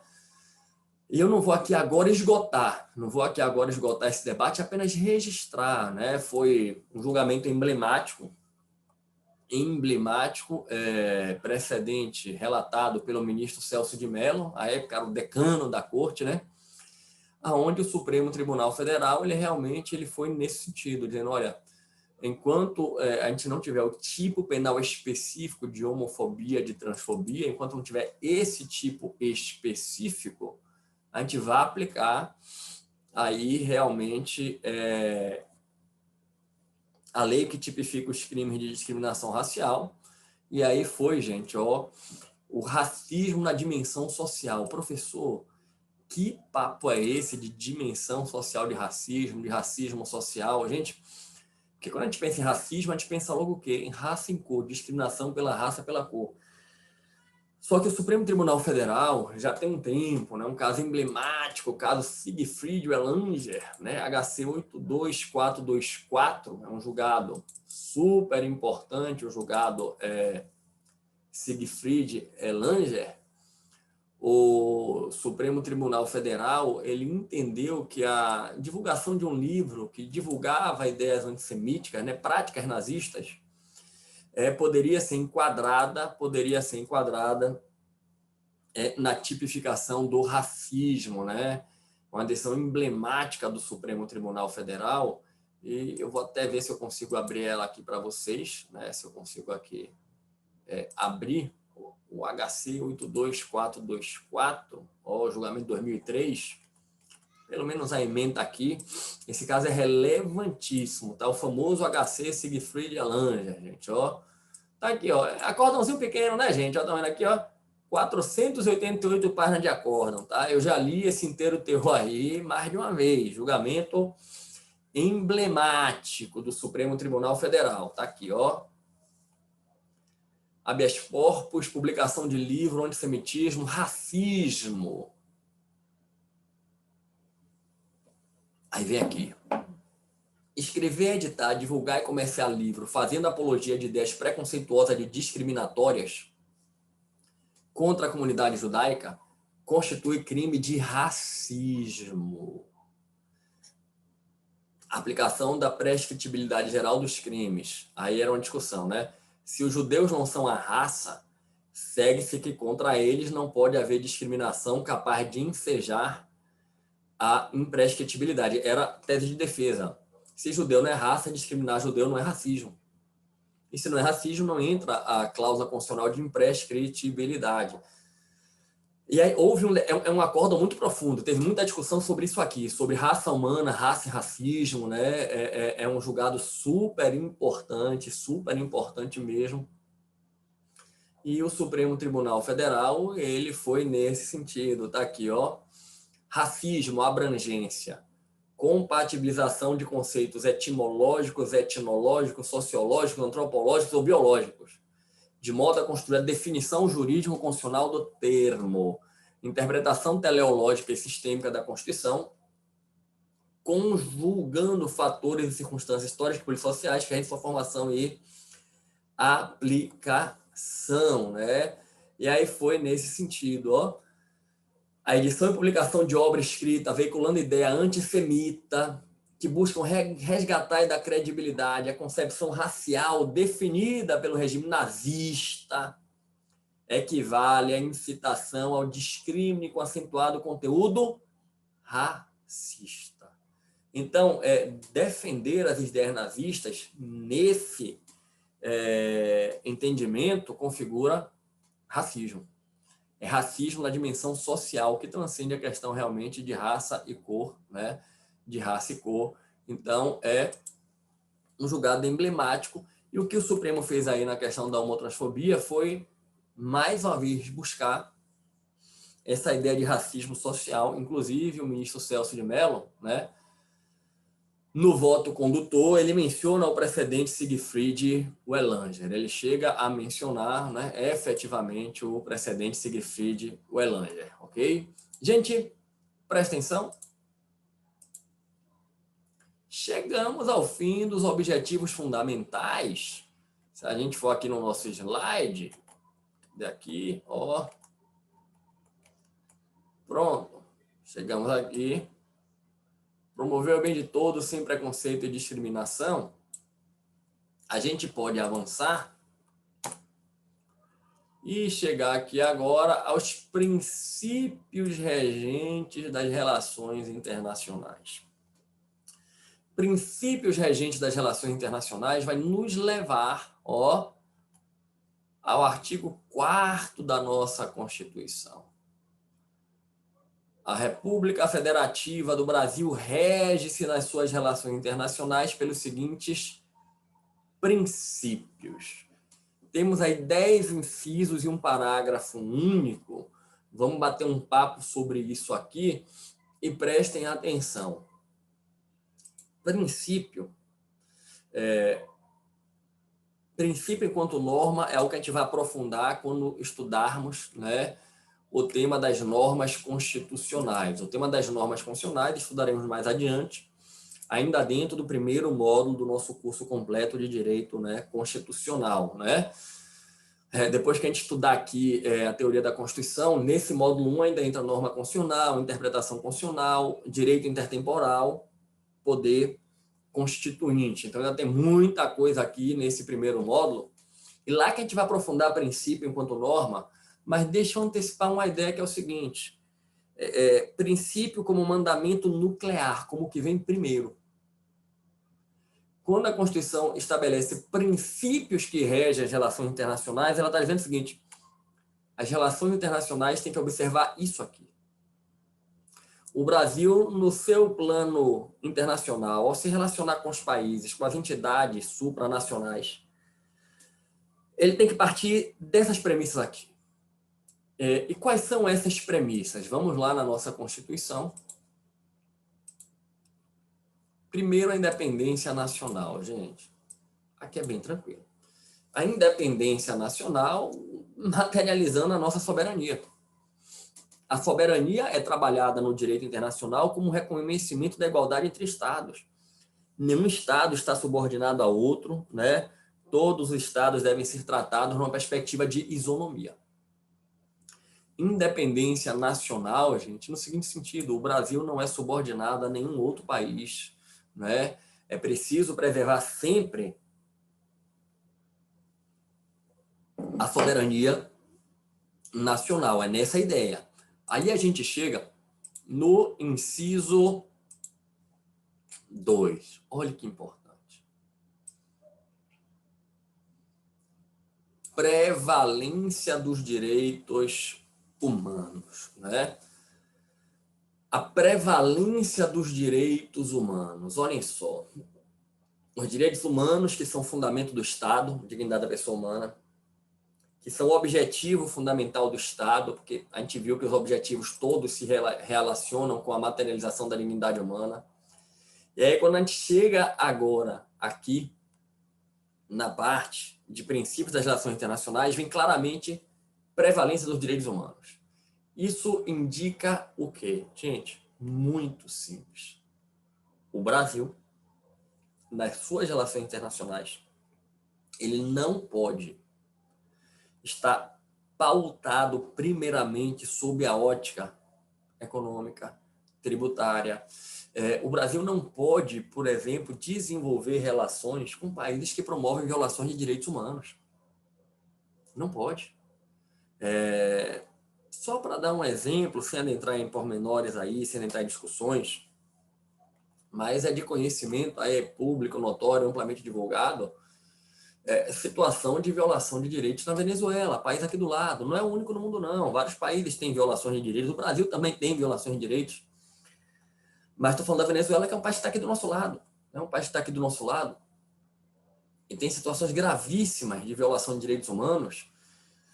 O Brasil deve trabalhar para que os direitos sejam respeitados. Se o Brasil mantém relações com a Venezuela, e mantém, né? E mantém, inclusive, a nível de bloco supranacional, de OEA, o Brasil não pode fingir que não existem violações de direitos humanos lá. As relações internacionais, elas devem ser pautadas sob a ótica e a ética dos direitos humanos. Essa é a nova realidade que se impôs no pós-Segunda Guerra Mundial. Inclusive, no meu livro de Direitos Humanos, eu abordo essa questão aí também, né? Eu abordo essa questão. Aí a gente chega no inciso 3, que vai ter uma relação também com o inciso 4, né? Autodeterminação dos povos e não intervenção. Autodeterminação dos povos e não intervenção são considerados, por assim dizer, princípios, dogmas no âmbito do direito internacional e da ciência política. Gente, a autodeterminação dos povos é trabalhada na ciência política como o direito que tem toda a sociedade de se constituir. Quando a gente estuda poder constituinte, a gente aprende que o poder constituinte é o poder de se constituir. É o poder que tem a sociedade de elaborar a sua constituição e se organizar juridicamente enquanto Estado, enquanto sociedade civil institucionalizada. Mas por que a sociedade tem esse direito? Por que o povo brasileiro tem o direito de romper com Portugal e elaborar uma Constituição? Autodeterminação. Toda a sociedade tem o direito de se autodeterminar, de se autoconduzir. O princípio da autodeterminação dos povos, na ciência política, a princípio, a gente pode dizer que está na base do poder constituinte. Todo Estado tem o direito de se constituir, na verdade, toda a sociedade tem o direito de se constituir. E repare que toda e qualquer sociedade que se liberta de uma dominação, você tem aí um Estado que é dominado, o Brasil é colônia de Portugal, rompe e ficou independente, busca logo fazer o quê? Se autodeterminar, elaborar a Constituição. Elaborar a Constituição, se autodeterminar. Essa é a ideia da autodeterminação dos povos. E, gente, toda sociedade tem o direito de se autodeterminar. Essa é a ideia, né, do chamado princípio da autodeterminação dos povos. E adiante, não intervenção. O que é essa não intervenção? Autodeterminação, reconhecimento de que toda e qualquer sociedade tem o direito de se constituir. Não intervenção, reconhecimento que eu tenho o dever de não intervir naquela outra sociedade, naquele outro Estado. A não intervenção, gente, é um respeito à soberania nacional do outro Estado. Eu não vou intervir nas questões de soberania. Eu não vou intervir.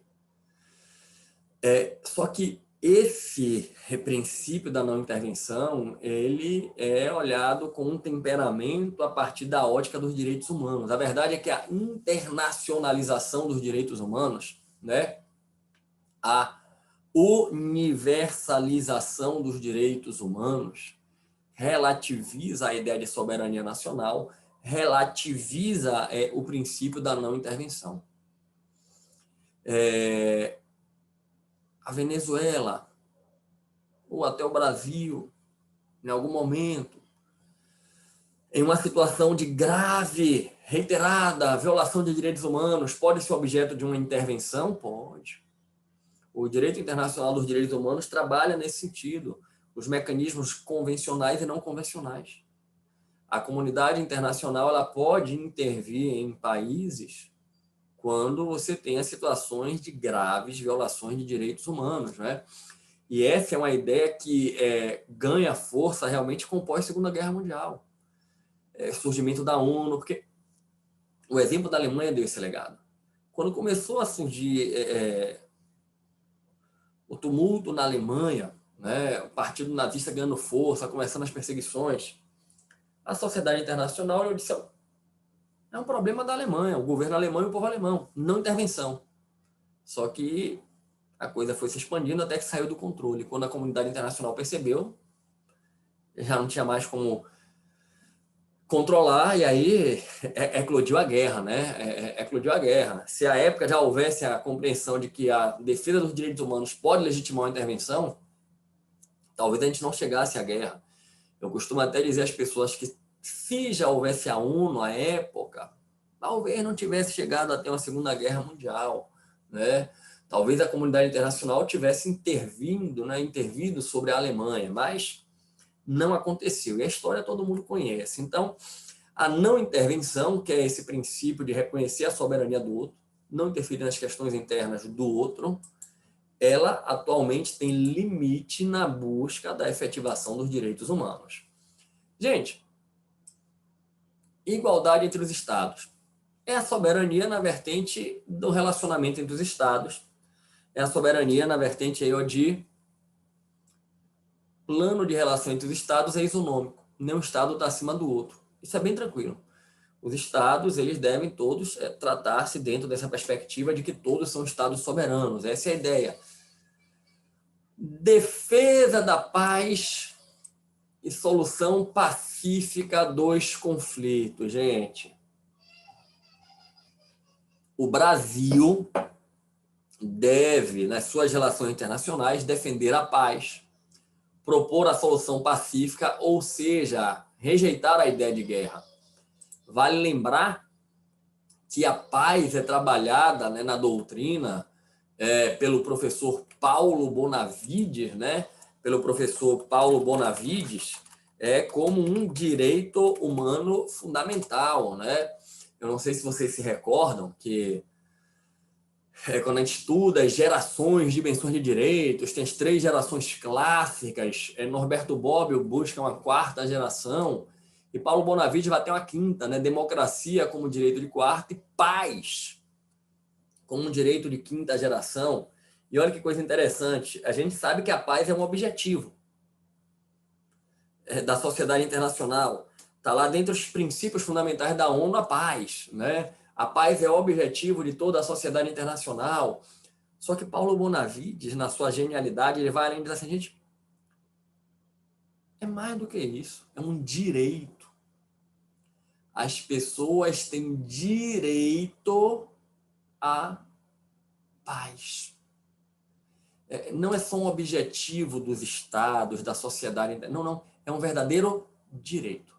A humanidade tem direito a viver no mundo em que impere a paz. Eu acho isso fantástico, né? Fantástica essa compreensão de paz como um direito.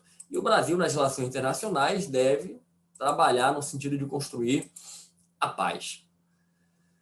Repúdio ao terrorismo e ao racismo, gente.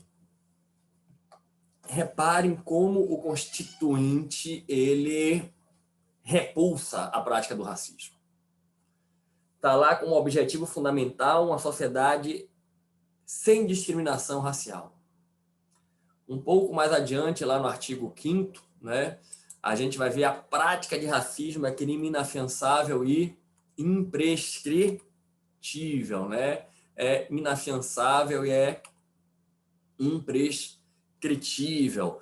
E no plano internacional, o Brasil repudia o terrorismo, o Brasil repudia o racismo. Gente, racismo é pauta da sociedade internacional. Temos convenções internacionais de combate à discriminação racial, não é? Vamos caminhar e a gente chega aqui agora, cooperação entre os povos para o progresso da humanidade. Aqui a ideia de Estado constitucional cooperativo, de processo cooperativo. Esse aí é um tema muito trabalhado no direito internacional dos direitos humanos, nas entidades supranacionais. Se você chega no âmbito da Europa, por exemplo, do Conselho da Europa, a Convenção Europeia, você falar de um processo constitucional cooperativo, os mecanismos de cooperação entre os Estados, né, na busca da efetivação dos direitos humanos. Então, os países devem cooperar para o progresso da humanidade. E aí, se a gente quiser botar um olhar sobre um tema atual, um tema infelizmente real, né? Podia ser só um pesadelo, mas é um tema real, que é o tema da Covid. A Covid veio, meu amigo, e veio atropelando o mundo inteiro. A Covid veio e disse assim, olha, cheguei, e se tem alguém que não discrimina, sou eu, Covid. Para mim, eu não quero nem saber se é homem, se é mulher, qual é a idade, não quero saber de nada disso. Eu cheguei aqui e vou atingindo todo mundo. E a humanidade como um todo, ela foi abatida pela Covid. E começaram os esforços para combater a pandemia. Né? Começaram os esforços para combater a pandemia e todo mundo cooperando. Essa ideia realmente, se a gente tiver vacinas efetivas, tem que distribuir isso no mundo inteiro, compartilhar as tecnologias. Então, é preciso ter essa cooperação. E no plano internacional, o Brasil deve estimular essa cooperação naquilo que seja benéfico para a humanidade, né? Naquilo que seja benéfico para a humanidade. E aí a gente chega no inciso 10, deixa eu trazer aqui para vocês, que é a concessão de asilo político. Isso aqui é um tema importantíssimo sobre direitos humanos, né?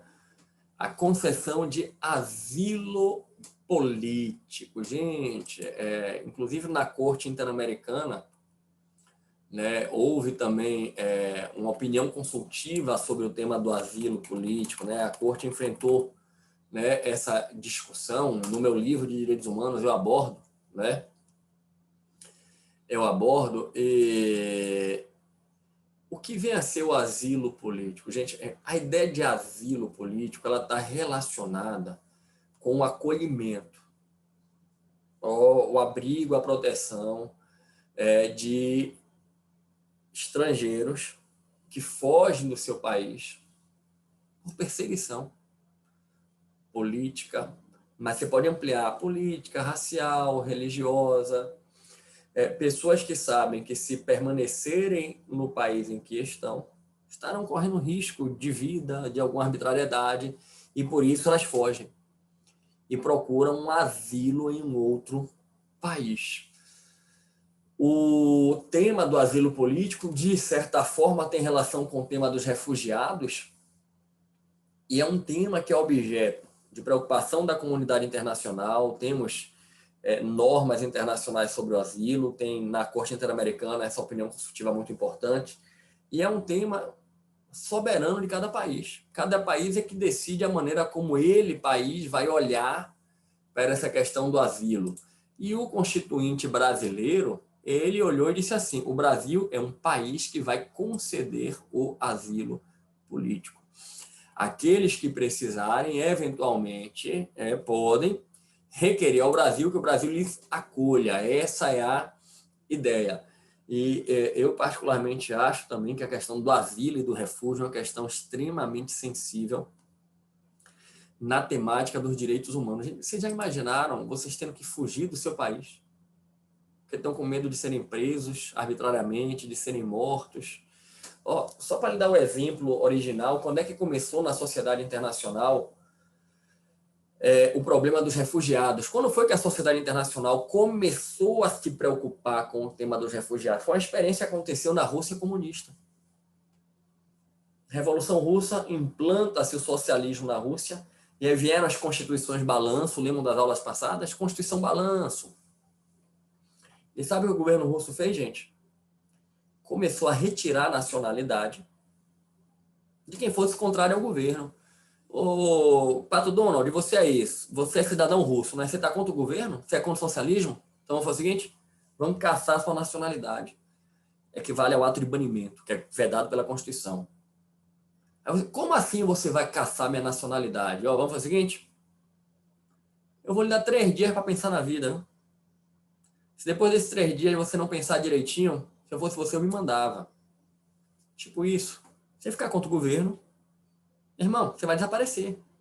Aí, Gente, milhares de russos tiveram a nacionalidade cassada, fugiram com medo de morrer. Imagina que situação brutal. Brutal.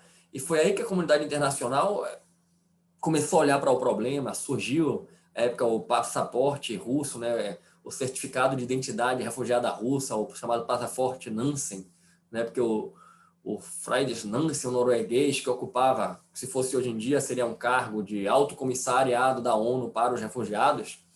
Eu abordo tudo isso no meu livro de Direitos Humanos, tá, gente? Tudo isso eu abordo no livro de Direitos Humanos, né?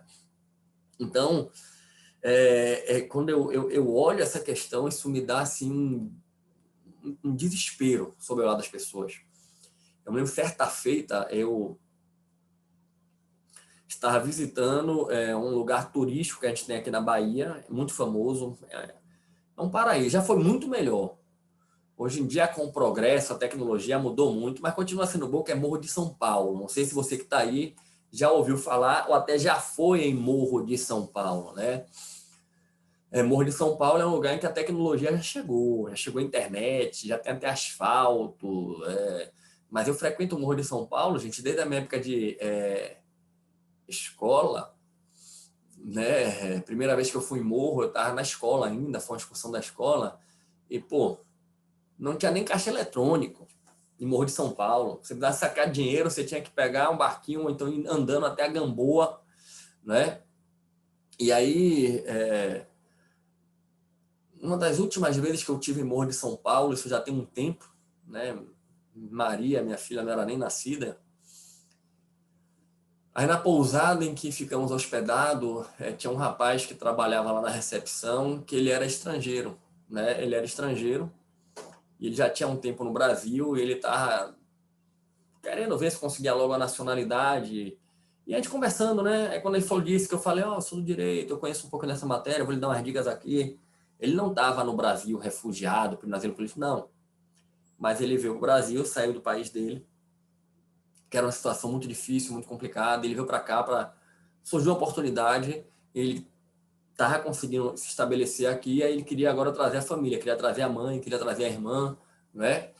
E eu olhava assim e dizia, rapaz, olha a luta dessa pessoa, olha a história de vida dessa pessoa, sai do país dela, vem parar no Brasil, tá aqui em Morro de São Paulo, trabalhando aqui, lutando para conseguir tirar a mãe de lá, tirar a irmã de lá, né? É uma coisa assim, realmente, de nos fazer refletir. Então, essa questão do asilo, volto a dizer, ele não está em situação de asilo. Quem está em asilo é pior ainda. Assim, se eu não fugir, a coisa complica, né? A coisa complica. Eu estou olhando aqui agora o chat, estou vendo aqui Vanessa dando testemunho dela na questão da discriminação racial. É muito sério isso, né, Vanessa? É muito sério mesmo. E comentando aqui de um dançarino russo, né? Pelo que eu entendi, até pelo nome que você colocou aqui, eu não consigo nem pronunciar o nome dele, né? Eu não consigo nem pronunciar o nome dele. É um cidadão americano, porque aconteceu isso. Imagina que é um cidadão russo que debandou da Rússia e que virou cidadão americano, né? Você está aí dando, né, um depoimento para a gente, até obrigado, porque enriquece aí a nossa aula, viu, minha amiga? Muito obrigado mesmo, né? Muito obrigado mesmo. Então, o Brasil é um país que tem esse olhar para o asilo político, né? Bom, a gente chega no parágrafo único, que é o último ponto desse artigo 4º, que é a base do Mercosul, né, gente? Ó, a República Federativa do Brasil buscará a integração econômica, política, social e cultural dos povos da América Latina, visando a formação de uma comunidade latino-americana de nações. Gente, ó, deixa eu chamar a atenção de vocês. Prova objetiva. Sabe aquela prova que é texto expresso, tipo padrão Fundação Carlos Chagas? ABCD, marque o X correto. Cuidado, que eu já vi várias vezes em prova objetiva. Essa integração aqui eles mudam. Ó. Qual é a integração que a gente busca? É econômica, política, social e cultural. Não está escrito aqui, por exemplo, econômica, integração monetária, financeira, ideológica, não. É econômica, política, social e cultural. E esse parágrafo é a base, né? É a base constitucional do Mercosul, né? O Mercosul é um bloco de integração política econômica, né? Política econômica. Foi nessa perspectiva que surgiu o Mercosul, né? Então temos aí a base constitucional do Mercosul, ok? Queridos, Conseguimos chegar ao artigo 4º, conseguimos concluir o estudo dos princípios fundamentais da Constituição brasileira e digamos que dentro da perspectiva, né, que foi projetada aqui para teoria, né, da Constituição, a gente consegue aí, digamos que finalizar o conteúdo dessa temática, né, de Constituição. Quanta coisa a gente não falou aqui sobre Constituição, né? Se eu não estou enganado, essa é a 4ª aula só falando de Constituição, né? Conceito, classificação, estrutura, elemento, e fechando com os princípios fundamentais da Constituição brasileira. E tem mais um ponto que eu quero trabalhar dentro de Constituição, só que aí eu vou trabalhar como uma aula autônoma. Dentro do nosso curso completo, vai ser a próxima aula, que é falar da evolução constitucional do Brasil, né? Eu quero separar uma aula para esse tema que é tão importante e muitas vezes tão pouco estudado. Falar com vocês aqui sobre a evolução constitucional do Brasil. Estudar efetivamente isso, entender todo o processo de formação constitucional do Brasil. Né? Compreender, por exemplo, por que o nosso federalismo é desse jeito. Abrir na tela a Constituição para vocês. A Constituição de 1824. A de 34. Olha, você sabia que quando surgiu o mandado de segurança não era para proteger direito líquido e certo? Então, tem muita coisa realmente que eu vou chamar a atenção de vocês que normalmente ninguém estuda, não. A gente não vê nas aulas de preparação, na graduação não se aprofunda, mas aqui no curso completo a gente vai aprofundar, ok? Eu vou então encerrar o conteúdo desse nosso encontro, já deixando registrado, que o nosso próximo encontro a gente vai estudar a evolução constitucional do Brasil, e eu convido a todo mundo, tá? Convido até quem não é do direito, quem está em sua casa não tem nada a ver com direitos, vai ter uma aula que é praticamente de história, mas com o olhar do direito, né? Já convida, né, para participar. E deixa eu lhe dizer, como eu sempre faço em todas as minhas aulas, né? Quando eu termino o conteúdo, eu entro num momento de espiritualidade, porque eu particularmente eu aprendi que quando a gente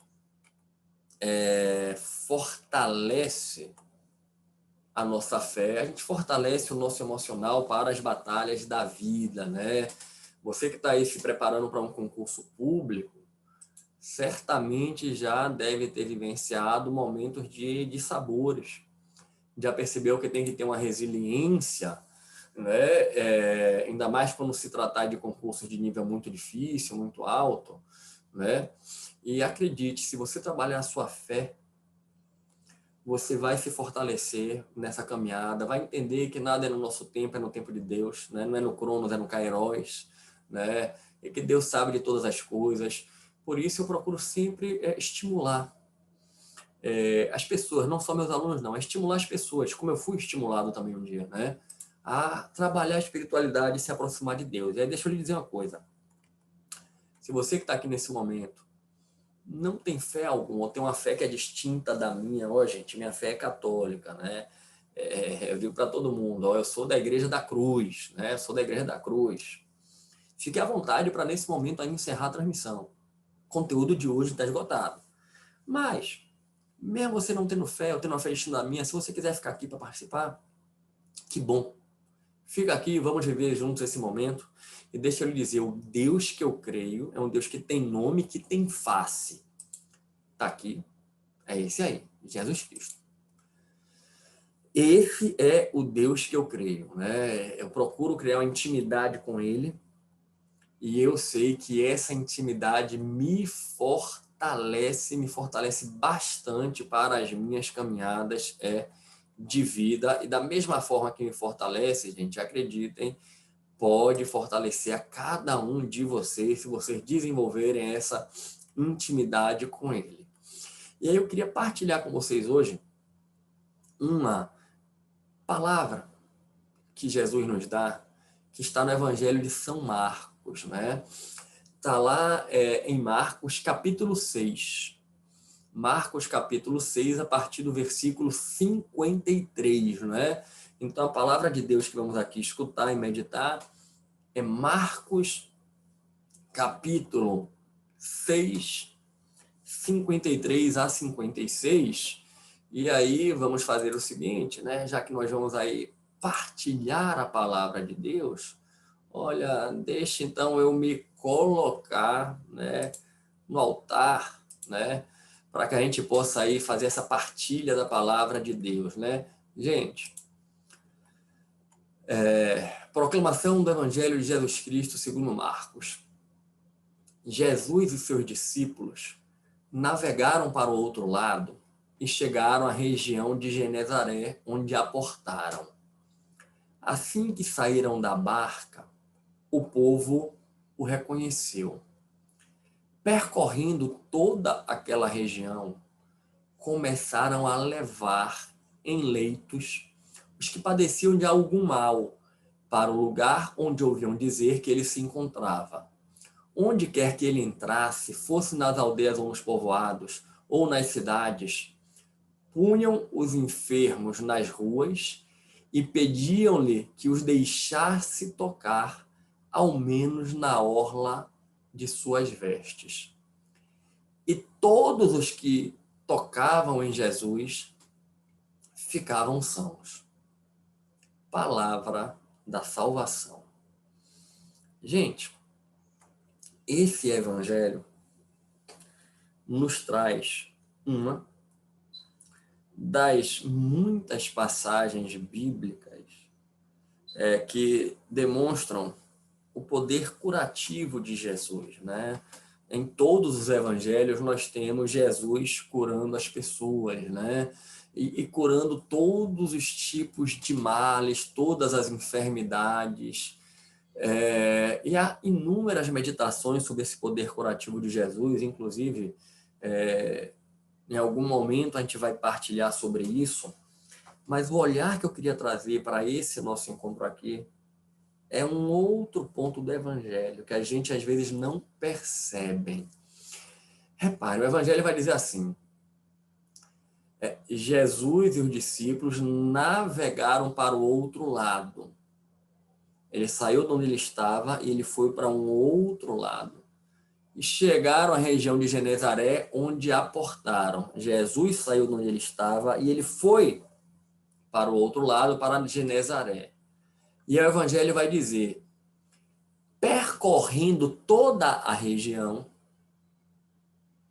começaram a levar para Jesus os que padeciam de algum mal. E onde quer que ele entrasse, nas aldeias ou povoados ou cidades, traziam os enfermos.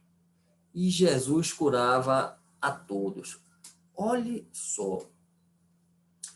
Jesus saiu da onde ele estava, foi para o outro lado. Ele foi para um outro canto.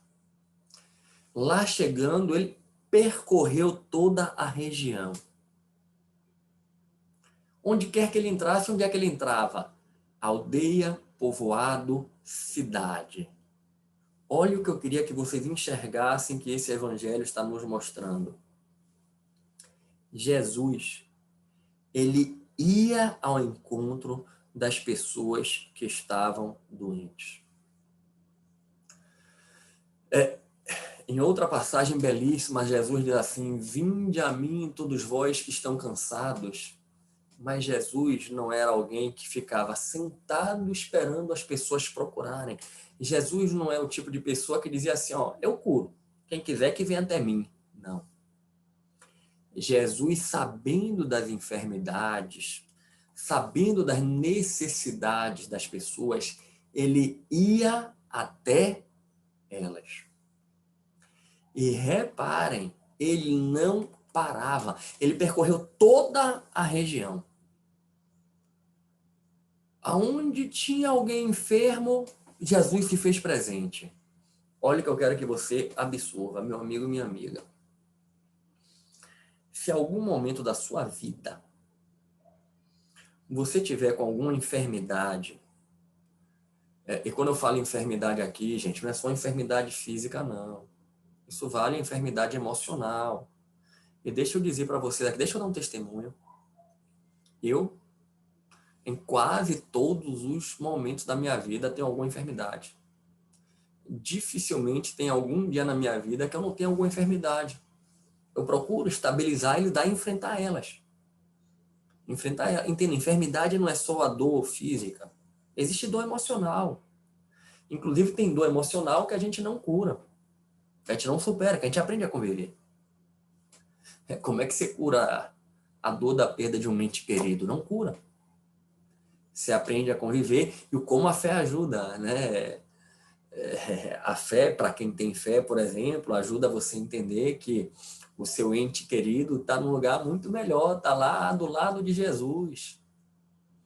Está lá dando risada, conversando com Nossa Senhora, olhando para você e dizendo, estou te abençoando daqui de cima. Quando você chegar, eu vou te acolher. Você assim, vou demorar um pouquinho, por favor, tá? Segura aí, não me leva agora não, que eu ainda quero ficar aqui um pouquinho. A fé te ajuda nesse sentido, mas entenda, essa dor você não tira, essa dor você não cura. Então, eu, em todos os momentos da minha vida, de alguma forma eu estou com alguma dor.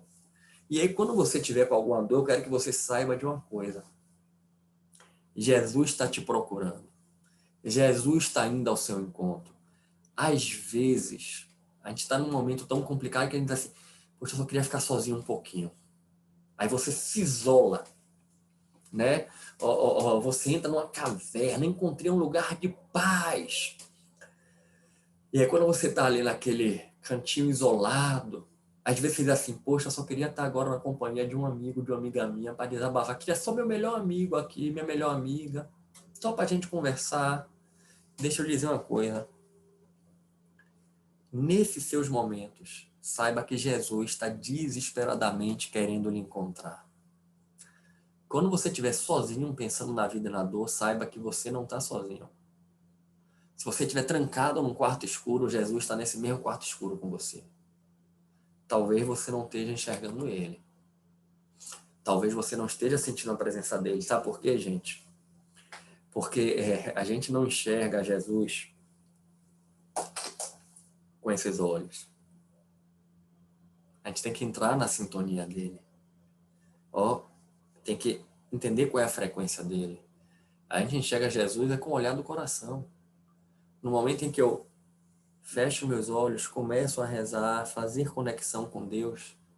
Inclusive a própria palavra vai dizer, quando tiver que rezar, entre no quarto, se feche, se conecte com Deus, está lá no Sermão da Montanha. Pode ter essa certeza, você nunca, nunca, nunca está sozinho. Deus sempre está com você. Jesus o tempo inteiro está te procurando. E é para fechar essa reflexão, é outra passagem do Evangelho, que vai dizer que todos que estiveram com Jesus ficaram sãos. Então saiba, ele está aí, querendo te curar, e ele tem o poder de te curar. E a única coisa que ele vai, não é nem te cobrar, é te pedir o seguinte, acredite em mim. Se você acreditar em mim, segurar em minha mão, me dê um abraço, o meu amor vai te curar. E vai mesmo. Tenha certeza disso. Queridos, essa é a meditação que eu queria trazer para esse nosso encontro. Agradeço profundamente todos aqueles que estão aí participando do nosso curso.